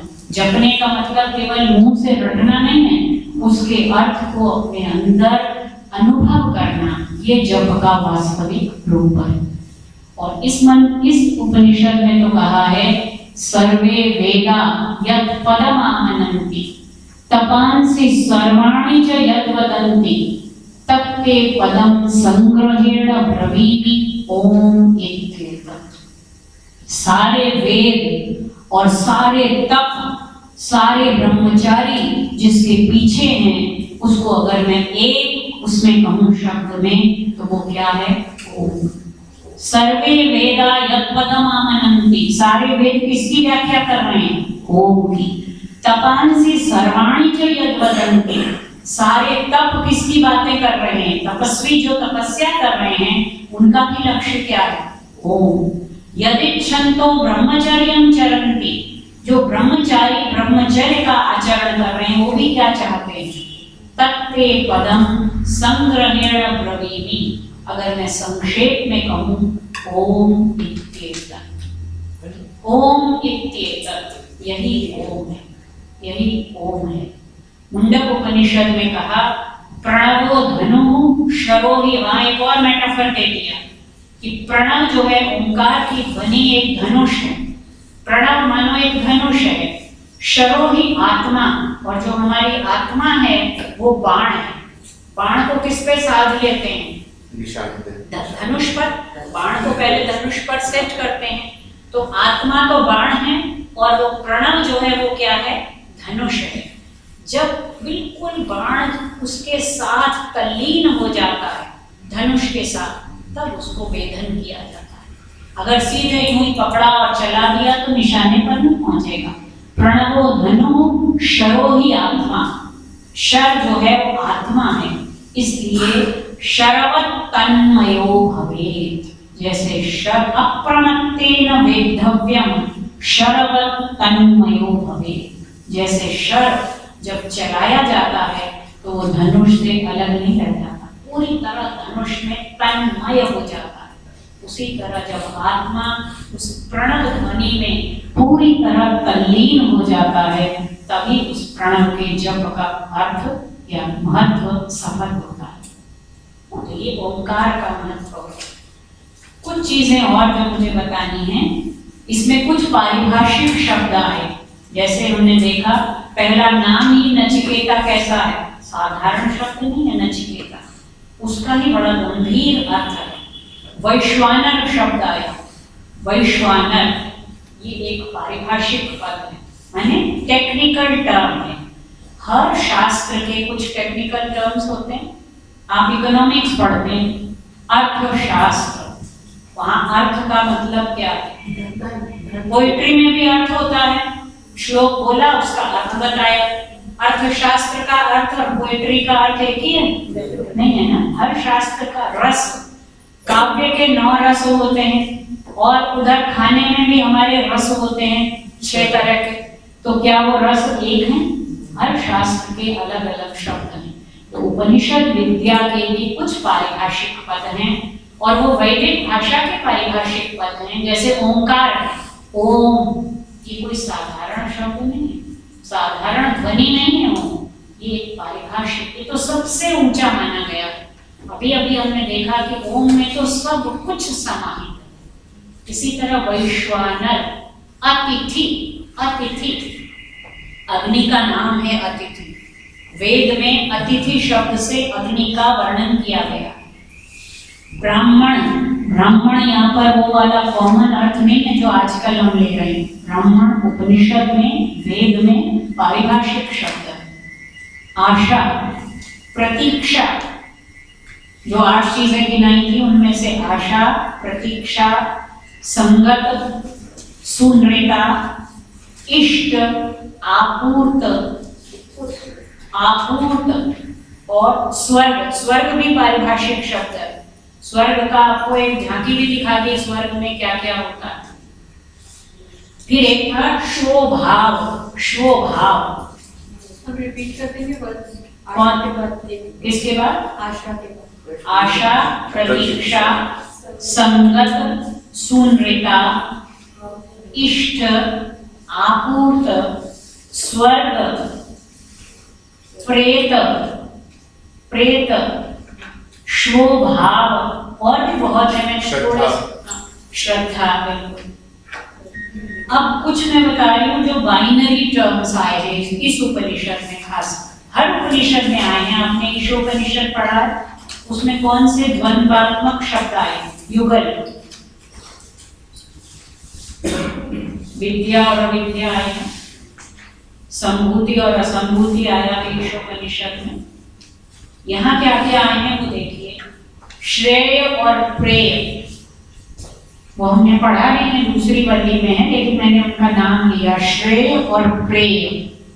योग और क्षेम, योग और क्षेम। योग क्या होता है? जो चीज हमारे पास नहीं है उसे पाना, एक्विजिशन इज योग। क्षेम क्या है? Protection of the things that we have already acquired. सारा जीवन मनुष्य किसमें लगा रहता है? योग और क्षेम में लगा रहता है। जो नहीं है उसे पाना और जो पा लिया उसको संभालना। आजकल तो खैर संभालने की प्रवृत्ति खत्म हो गई, अब तो यूज एंड थ्रो। लेकिन हमारी पीढ़ी जो है, हम लोग तो जीवन इसी में सोचते कम करें क्योंकि इतना सामान अब संभाला ही नहीं जाता। और फेंकने की हम लोग को ट्रेनिंग नहीं है, हमें फेंकने में बहुत कष्ट होता है। तो योग और क्षेम। फिर है धीर और मंद। धीर, नचिकेता धीर है, और उसके अलावा जितने भी हम लोग हैं हम सब क्या हैं? हम क्या चुनते हैं? हम योग और क्षेम को चुनते हैं, हम प्रेय को चुनते हैं। नचिकेता ने किसको चुना? श्रेय को चुना। अविद्या और विद्या भी यहाँ आए हैं। अध्रुव और ध्रुव, अध्रुव और ध्रुव। अगर दो चीजें हो, अध्रुव माने जो स्थिर नहीं है, चंचल है, और ध्रुव माने जो अटल है। आप क्या, हम लोग क्या चुनते हैं? चंचल ही चुनते हैं। हम जहां भी जाते हैं, मॉल में, बाजार में, अमेज़न में, क्या चुनते रहते हैं? कोई चीज ऐसी है या कोई बता सकता है, कोई दिला सकता है जो आज ले लें तो कभी खत्म ही ना हो। ध्रुव है कोई नहीं। लेकिन हम किसके पीछे भाग रहे हैं? अध्रुव के। नचिकेता को मौका मिला था कि वो ध्रुव का चयन करे और उसने किया। पिता को भी मौका मिला था लेकिन पिता ने वो चयन नहीं किया। इसी तरह अनित्य और नित्य, जो अध्रुव और ध्रुव है वही अनित्य और नित्य। इसी को कहा भूत और भव्य। भूत जो हो चुका है और भव्य जो अभी होना है। देखिए हम भव्य का क्या मतलब समझते हैं आज तक? सुंदर। सुंदर क्या होता है? जो हो चुका है या जो होने वाला है? जो हो चुका वो तो हो गया, उसको हम सुंदर नहीं मानते। लेकिन कल्पना हमेशा किसकी रहती है? कि अब जो होगा वो सुंदर होगा, वो भव्य है। अणु और महत्, आगे आया है कि अणु रणीयान महतो महीयान। ये आत्मा अणु से भी अणु है और महत् से भी महत् है। अणु और महत्। और इसके बाद जो असली अब मैं बताना चाहती हूँ कि इसमें कठोपनिषद में बहुत सारी सूक्तियां हैं। कुछ तो मैंने बता दी आपको, जो नहीं बताई वो बता देती हूँ। एक तो हमने जो स्वर्ग का एक ये लिखी हुई है सामने, सबसे इम्पोर्टेंट सूक्ति कठोपनिषद की, न वित्तेन तर्पणीयो मनुष्य। एक हमने देखी, स्वर्गे लोके न भयम किंचन नास्ति। ये भी सूक्ति है, स्वर्ग में कोई डर नहीं। एक अभी जो मैंने ओंकार के संदर्भ में बताई, सर्वे वेदा यत् पदमामनन्ति। पूरा मंत्र नहीं लिख रही हूँ लेकिन आप इसमें से देख सकते, सबके पास है ये टेक्स्ट। और अंत में है तत्ते पदम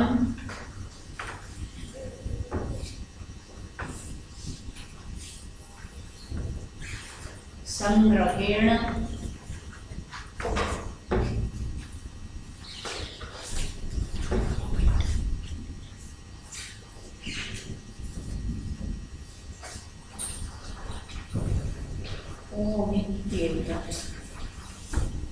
ते पदम संग्रहेण ब्रवीमि ओम इत्येतत्।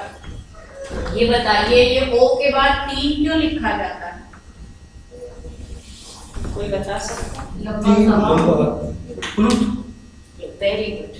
क्योंकि स्वर जो है संस्कृत में, आपने ह्रस्व और दीर्घ तो सुने होंगे। ह्रस्व वो होता है जो एक मात्रा, एक बार पलक झपकने जितना जिसमें समय लगे। दीर्घ वो है 2 बार पलक झपकने में जितना समय, द्विमात्रिक। और एक होता है त्रिमात्रिक या उससे भी ज्यादा। जैसे अगर दूर कोई है और ये केवल स्वर में होता है, राम, ये दीर्घ था कि प्लुत? राम दीर्घ, लेकिन बहुत दूर चला गया राम, राम। उसी तरह ओ जितना भी खींचना चाहे प्लुत ध्वनि। इसलिए लिखने में ये शुद्ध है। और हम जो चिन्ह बना देते हैं उसमें ओम की ये वाली विशेषता स्पष्ट नहीं होती, वो केवल उसका चिन्ह है। ये जगह जगह है या किसी एक पर्टिकुलर अध्याय में या पर्टिकुलर वली में? क्या ये सूखती हैं? नहीं, ये पूरे उसमें, पूरे सभी अध्यायों में सभी। जी हाँ, मैंने तो उसमें खैर वो पूरा छोटा ही 120 मंत्र है और आप ढूंढेंगे मिल जाएंगे। कुछ तो पहले में आ चुकी, ये पहले में नहीं आई। तत्ते पदम संग्रहेण ब्रवीम्योमित्येतत्। ब्रवीम्योमित्येतत्, ब्रवीमि ओम इति एतत्। जैसा लिखते हैं संस्कृत में वैसा ही बोलते हैं। तो अगर आप शुद्ध बोल लेते हैं तो आप शुद्ध लिख लेंगे। अगर आप शुद्ध लिखते हैं तो आपको शुद्ध बोलना सीखना, वो अब अगर नहीं पहले सीखा तो सीखना पड़ेगा। लेकिन अगर आपको बचपन में संस्कृत पढ़ा दी जाए और संस्कृत बोलना सिखा दिया जाए तो आप कोई भी भाषा सीख सकते हैं, क्योंकि जहाँ जैसा बोला जाता है वैसा ही लिखा जाता है। तो ये phonetic method of teaching language है। एक छोटा सा डाउट, आपने फोनेटिक बोला, जब वेद को रियलाइज किए थे उस टाइम सिर्फ फोनेटिक्स से या स्क्रिप्ट भी थी? स्क्रिप्ट नहीं थी। हजारों सालों तक तो ये श्रुति के रूप में तो फोनेटिक्स ही थी। बिल्कुल, हजारों साल तक। ये तो बहुत लेट आकर के, उनको छपने देते ही नहीं थे। वो लोग तो समझते थे छापने से अपवित्र हो जाएंगे। और कहानियां मिलती हैं महाराष्ट्र में, जब मैक्स मुलर ने वो शुरू किया तो वो लोग बिल्कुल इसके जैसे अभी वहाँ विरोध हो रहा है, वहाँ विरोध हो रहा था कि वेदों को कलम पता नहीं किससे खून से लिख रहे हैं, पता नहीं क्या कर रहे हैं, तरह तरह की अफवाहें फैला दी, क्योंकि वो चाहते नहीं थे उसकी शुद्धता। वो समझते थे श्रुति में जो पवित्रता है वो लेखन में नहीं। तो जब श्रुति से ट्रांसमिट होता था तो स्क्रिप्ट दिमाग में नहीं आती थी, सब ध्वनि दिमाग में ही नहीं थी। हाँ, शुरू में तो थी ही नहीं। अब कब आई वो कहना मुश्किल है, एक अलग उसका वो है रिसर्च एरिया, लेकिन काफी लेट स्टेज में आई। उसका नाम ही श्रुति इसलिए, मनुस्मृति में तो वो श्रुति ही कह रहे हैं उसको, वेद को।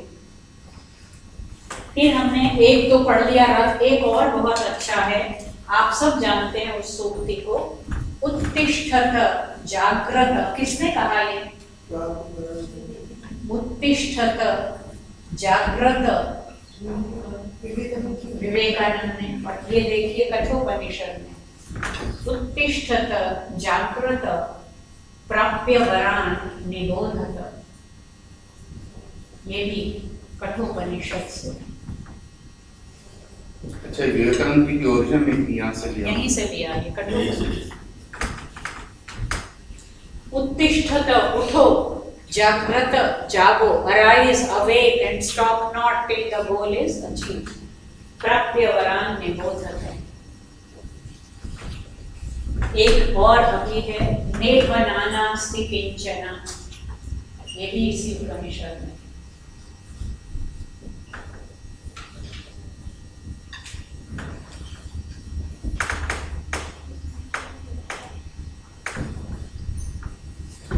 नेह का संधि विच्छेद करेंगे, न इह। इह माने इस संसार में न नहीं है, नाना, नाना माने अनेक। नेह नानास्ति किंचन, कुछ भी अनेक नहीं है, सब कुछ क्या है? एक ही है। एक ही वेदम सर्वम कहने की बजाय क्या कह दिया? नेह नास्ति किंचन। एक और बहुत अच्छी सूक्ति है, नैषा तर्केण मतिरापनेय। फ्रेंड दूसरा है,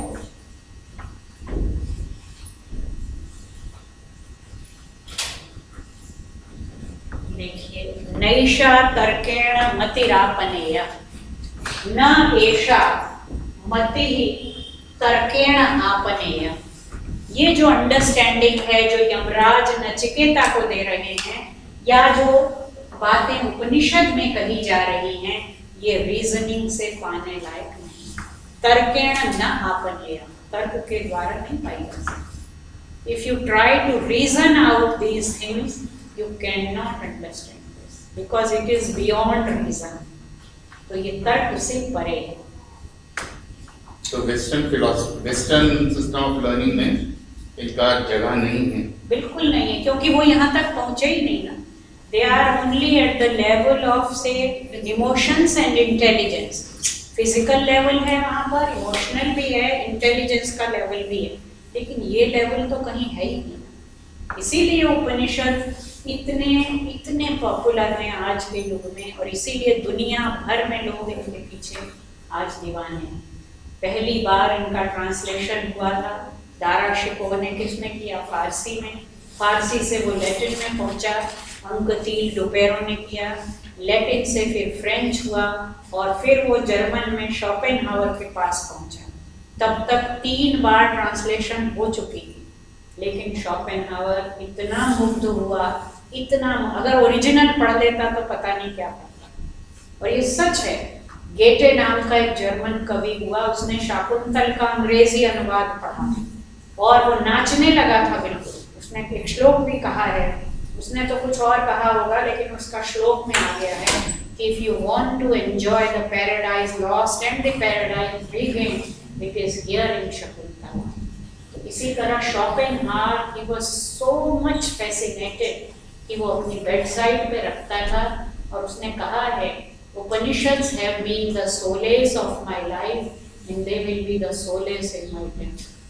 जबकि वो इतना अधिक नेगेटिव पेसिमिस्ट फिलोसोफर था, लेकिन उपनिषद के टर्शियरी ट्रांसलेशन से, मतलब उनको ओरिजिनल तो क्या, प्राइमरी ट्रांसलेशन भी 3 बार अनुवाद के बाद क्या बचा होगा उसमें, सेकेंडरी हुआ, फिर टर्शियरी हुआ, वो उसे मिला। लेकिन इनका जो ज्ञान है, क्योंकि दुनिया में कौन ऐसा मनुष्य है जो ये नहीं जानना चाहता होगा कि मृत्यु के बाद क्या होगा। जितना भी साइंस आज एडवांस हो चुकी है, क्या वो मृत्यु को जीत सकते हैं? बहुत बहुत कुछ पा लिया है, लेकिन आत्मा की नित्यता, आत्मा के बारे में जो जो हमारे अनुभव हैं, वो अनुभव कोई मशीन, कोई इंटेलिजेंस, चाहे वो आर्टिफिशियल हो या कोई हो, ये जो अनुभूतियाँ हैं, डायरेक्ट एक्सपीरियंस, ये उपनिषद में ही आपको अनुभव होता है।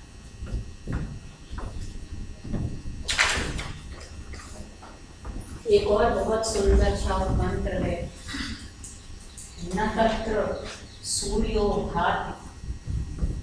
मैं शुरू का लिख देती हूँ, आप उसमें ढूंढिएगा, मैं पूरा बोल देती हूँ। न तत्र सूर्यो भाति न चंद्र तारकम, नेमा विद्युतो भान्ति कुतोयमग्नि, तस्य भासा सर्वमिदं विभाति। ये जो चांद, तारे, बिजली, जो कुछ संसार में चमक रहा है, ये सब उसी की चमक से चमक, अपनी चमक नहीं है, ये सब उसकी चमक है। उसकी मतलब उस परम तत्व की, उस ब्रह्म की। एक और जो गीता में आया है बड़ा प्रसिद्ध, ऊर्ध्व मूलो अवाक् शाखा। गीता में तो कठोपनिषद के कई सारे, वो जो है, न जायते म्रियते वा कदाचित न हन्यते हन्यमाने शरीरे, वो पूरा का पूरा कठोपनिषद से लिया गया। ऊर्ध्व मूलो अवाक् शाखा।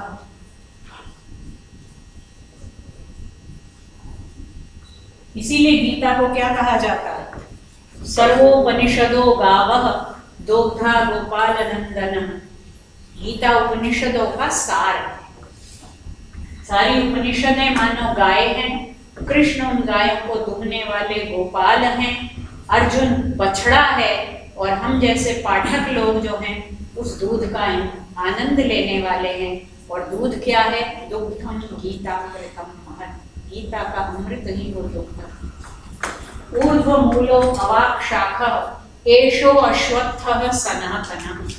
अश्वत्थ वृक्ष, पीपल के पेड़ की जो कल्पना की है गीता में भी है वो, ये पेड़ कैसा है?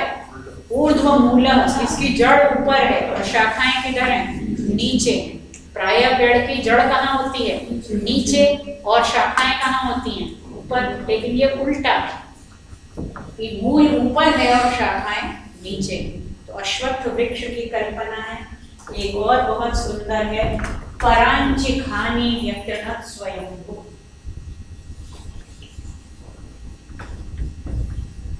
परांचिखानि,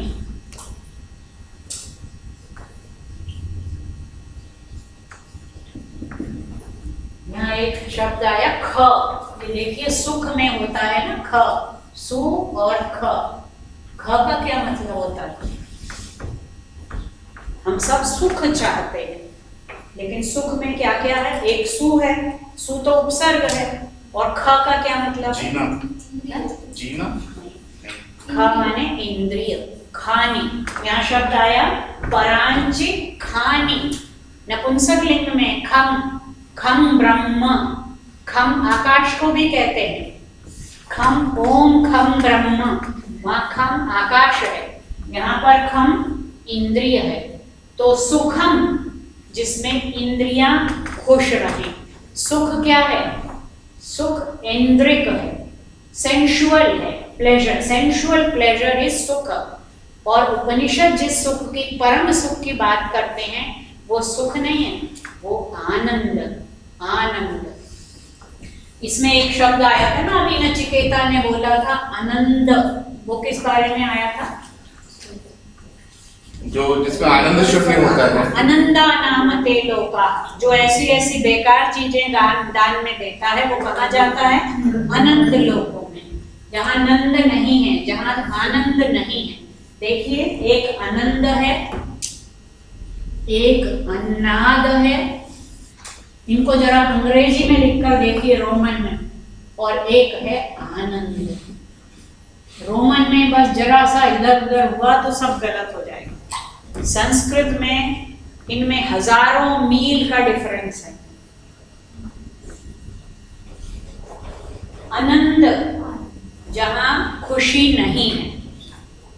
अन्नाद, बताएं बॉस, अन्नाद का क्या मतलब? अन्न को अद, अद माने खाने वाला, भोक्ता। अन्नाद से आनंद तक की यात्रा है उपनिषद, अन्नाद से आनंद। और अंग्रेजी रोमन में आप लिखेंगे, एक ना इधर है, यहाँ डबल अन्नाद, ANNADA, अन्नाद, ANANDA, आनंद। तो जरा सी मिस स्पेलिंग हुई तो अर्थ का अनर्थ हो जाएगा। अन्नाद से आनंद तक की यात्रा उपनिषद है। अन्नाद वो वाला आत्मा है जो खाता है। हम रोटी खाते हैं, भोजन खा रहे हैं, मिठाई खा रहे हैं, क्या इस आत्मा की तलाश उपनिषद कर रहे हैं? उपनिषद इस खाने वाले आत्मा की तलाश कर रहे हैं, आनंद रूप आत्मा की तलाश कर रहे हैं। पंचकोशों की बात शायद की होगी आपसे। तैत्तिरीय उपनिषद में 5 कोश बताए हैं आत्मा के, 5 शीट्स। अन्नमय कोश, प्राणमय कोश, विज्ञानमय कोश, आनंदमय कोश। तो अन्न, प्राण, मन, विज्ञान और आनंद, अन्न से आनंद तक।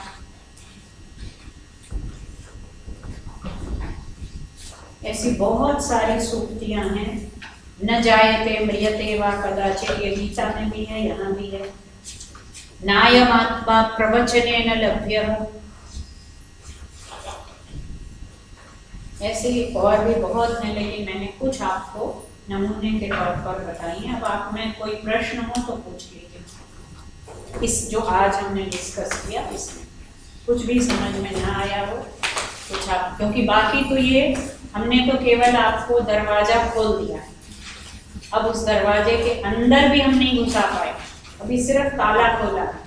अब आपको घुसना है और आपको उसमें झांकियां देखनी है अपने लिए। तो जितना बार इसका स्वाध्याय करेंगे उतना आनंद आएगा। लेकिन अगर कोई चीज ना समझ आई हो जो आज हमने चर्चा की तो पूछिए।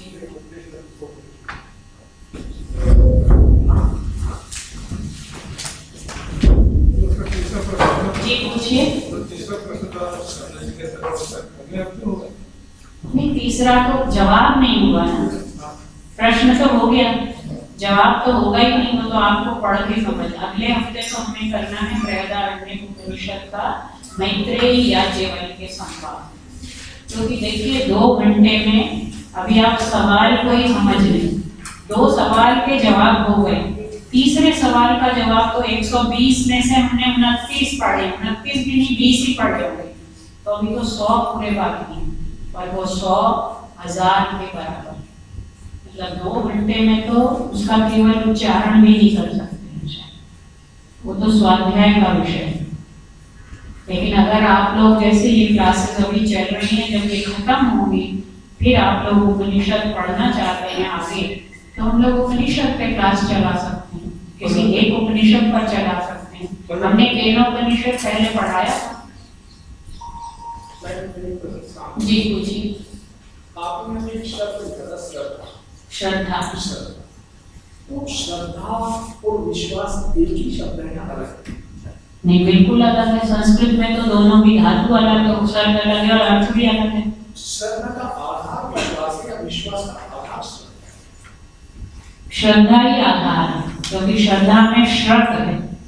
मैंने जैसा कहा पहले सत्य को जानना, जिस पर हम श्रद्धा रख रहे हैं जब तक उसे जानेंगे नहीं फिर वो श्रद्धा नहीं होगी, वो आस्था हो जाएगी, अंधविश्वास हो जाएगा। और वही हो रहा है, हम तो चल पड़ते हैं ना अंधश्रद्धा।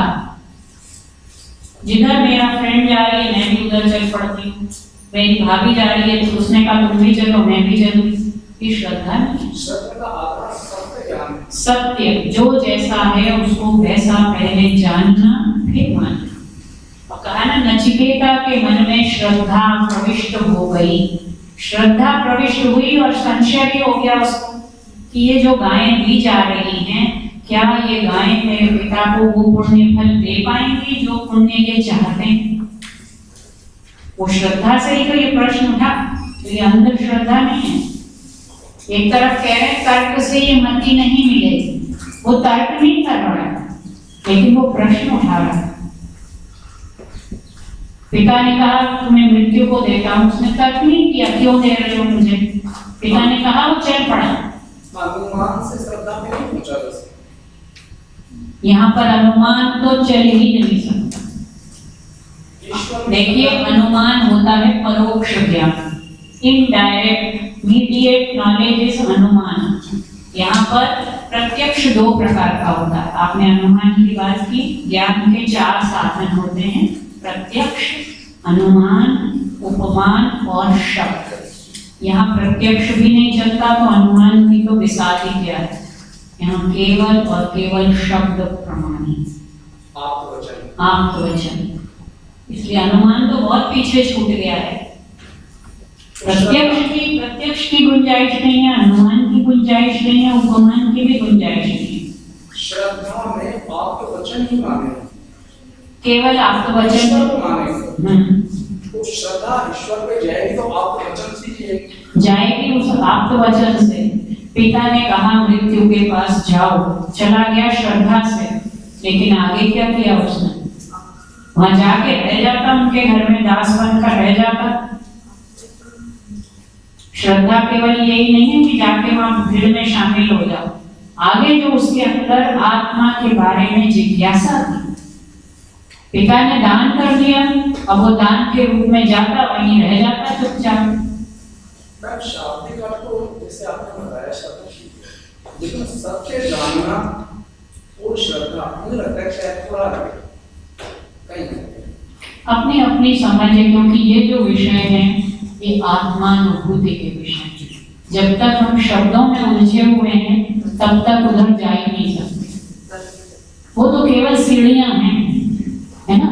वो सीढ़ी कोई भी हो सकती है। अगर आपको छत पे जाना है तो आप सीढ़ी पकड़कर सीढ़ी की बनावट, ये टेढ़ी है, मेढ़ी है, लकड़ी है, लोहा है, तब तक ऊपर नहीं चढ़ना है। हमने तो ऊपर चढ़ना है। चढ़ने के बाद सीढ़ी से हमें कोई मत, सीढ़ी तो केवल एक सोपान था ना, एक साधन था। क्योंकि दूसरा लिटरेचर होता है कि complete belief is faith. Complete belief in home, किसी में no, but without knowing or after knowing, that is the question. Have complete faith. That is what they are also saying. Don't reason, but when. ये कब बोला यमराज ने?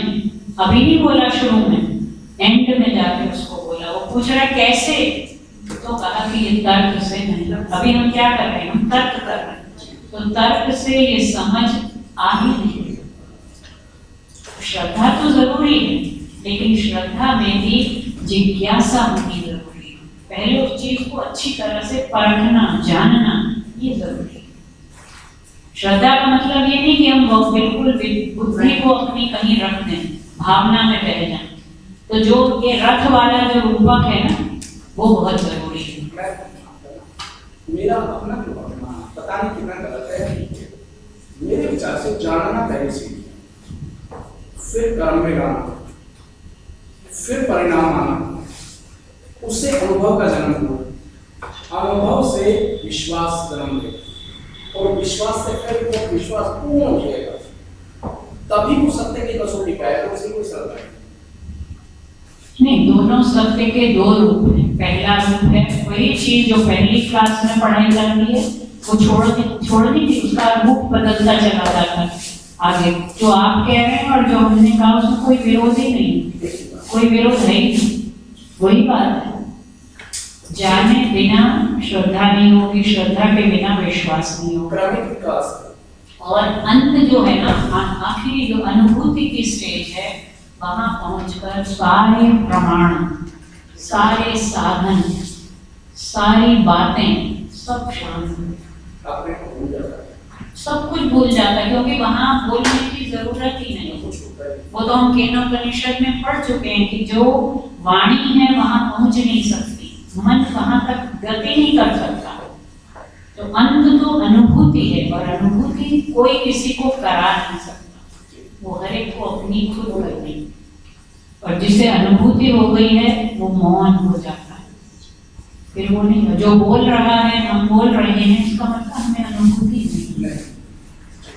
मुंडक उपनिषद में दो प्रकार के आचार्यों की बात है। टीचर्स दो प्रकार के होते हैं। उन्होंने कहा हाथ में समिधा लेकर गुरु के पास जाओ, और everything is symbolic and metaphorical. समिधा लेकर क्यों जाओ? समिधा मतलब लकड़ी जो यज्ञ में प्रयुक्त होती है। समित पाणि श्रोत्रियम ब्रह्मनिष्ठम गुरुम एव अभिगच्छे, गुरु के पास जाए हाथ में समिधा लेकर। क्यों समिधा लेकर? What do you understand by समिधा? तैयारी से जाए, तैयारी के साथ जाए, ऐसा तैयारी के साथ जाए जो उसे ग्रहण करता है। हाँ, लेकिन समिधा क्यों? उसका ये कि अपने कहे जो भी उसने उसको सोहा करे। समिधा का मतलब है जो हमें ऑफर करना है। समिधा ही तो ऑफर की जाती है अपनी, तो अपने को बाहर तो वो लकड़ी समिधा है, हृदय में ज्ञान की अग्नि प्रदीप्त करनी है, तो अपने को समिद्ध करना पड़ेगा। जब तक हृदय में जिज्ञासा की अग्नि नहीं है, जैसे वहां समिधा से अग्नि प्रदीप्त होगी, वैसे ही यहाँ पर जिज्ञासा से प्रश्नों के उत्तर। तो दूसरी बात कि गुरु के आश्रम में नित्य प्रति क्या होता है? प्रातः सायं यज्ञ होता है। वहां समिधाओं की व्यवस्था कौन? वहां दुकानें नहीं है जो पहुंचा देंगे। जो भी ब्रह्मचारी आते थे, फिर जो आचार्य थे, वो कमाने नहीं जाते, सारी व्यवस्था किसे करनी पड़ती? शिष्य को। तो वो श्रम के लिए तैयार है, वो अर्पण के लिए तैयार है, और विनय पूर्वक आचार्य के पास जा। और आचार्य दो प्रकार के हैं, एक है श्रोत्रिय, दूसरे हैं ब्रह्मनिष्ठ। श्रोत्रिय वो है हम जैसे, जिन्होंने बहुत कुछ सुना है, बहुत कुछ पढ़ा, जिनको हम कहते हैं वेल रेड। लेकिन जो दूसरी कोटि है कि वो श्रोत्रिय हो या ना हो, ब्रह्मनिष्ठ।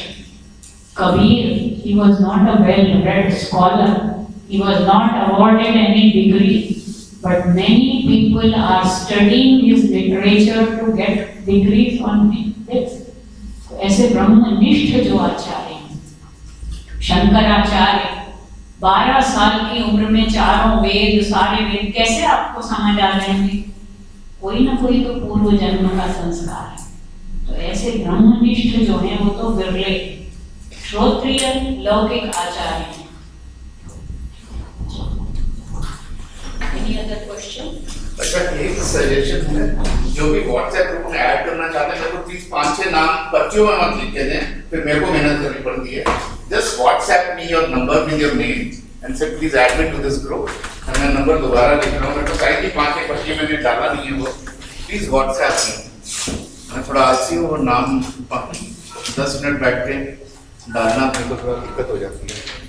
इसमें व्हाट्सएप कर दीजिए अपने नाम के साथ। अपना शुभ नाम अजय गोयल। चलिए ध्यान की बात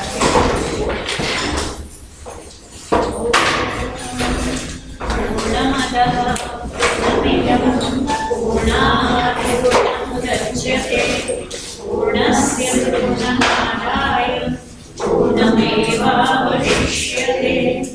ओम शांति शांति शांति। ठाकुर जी हमें क्या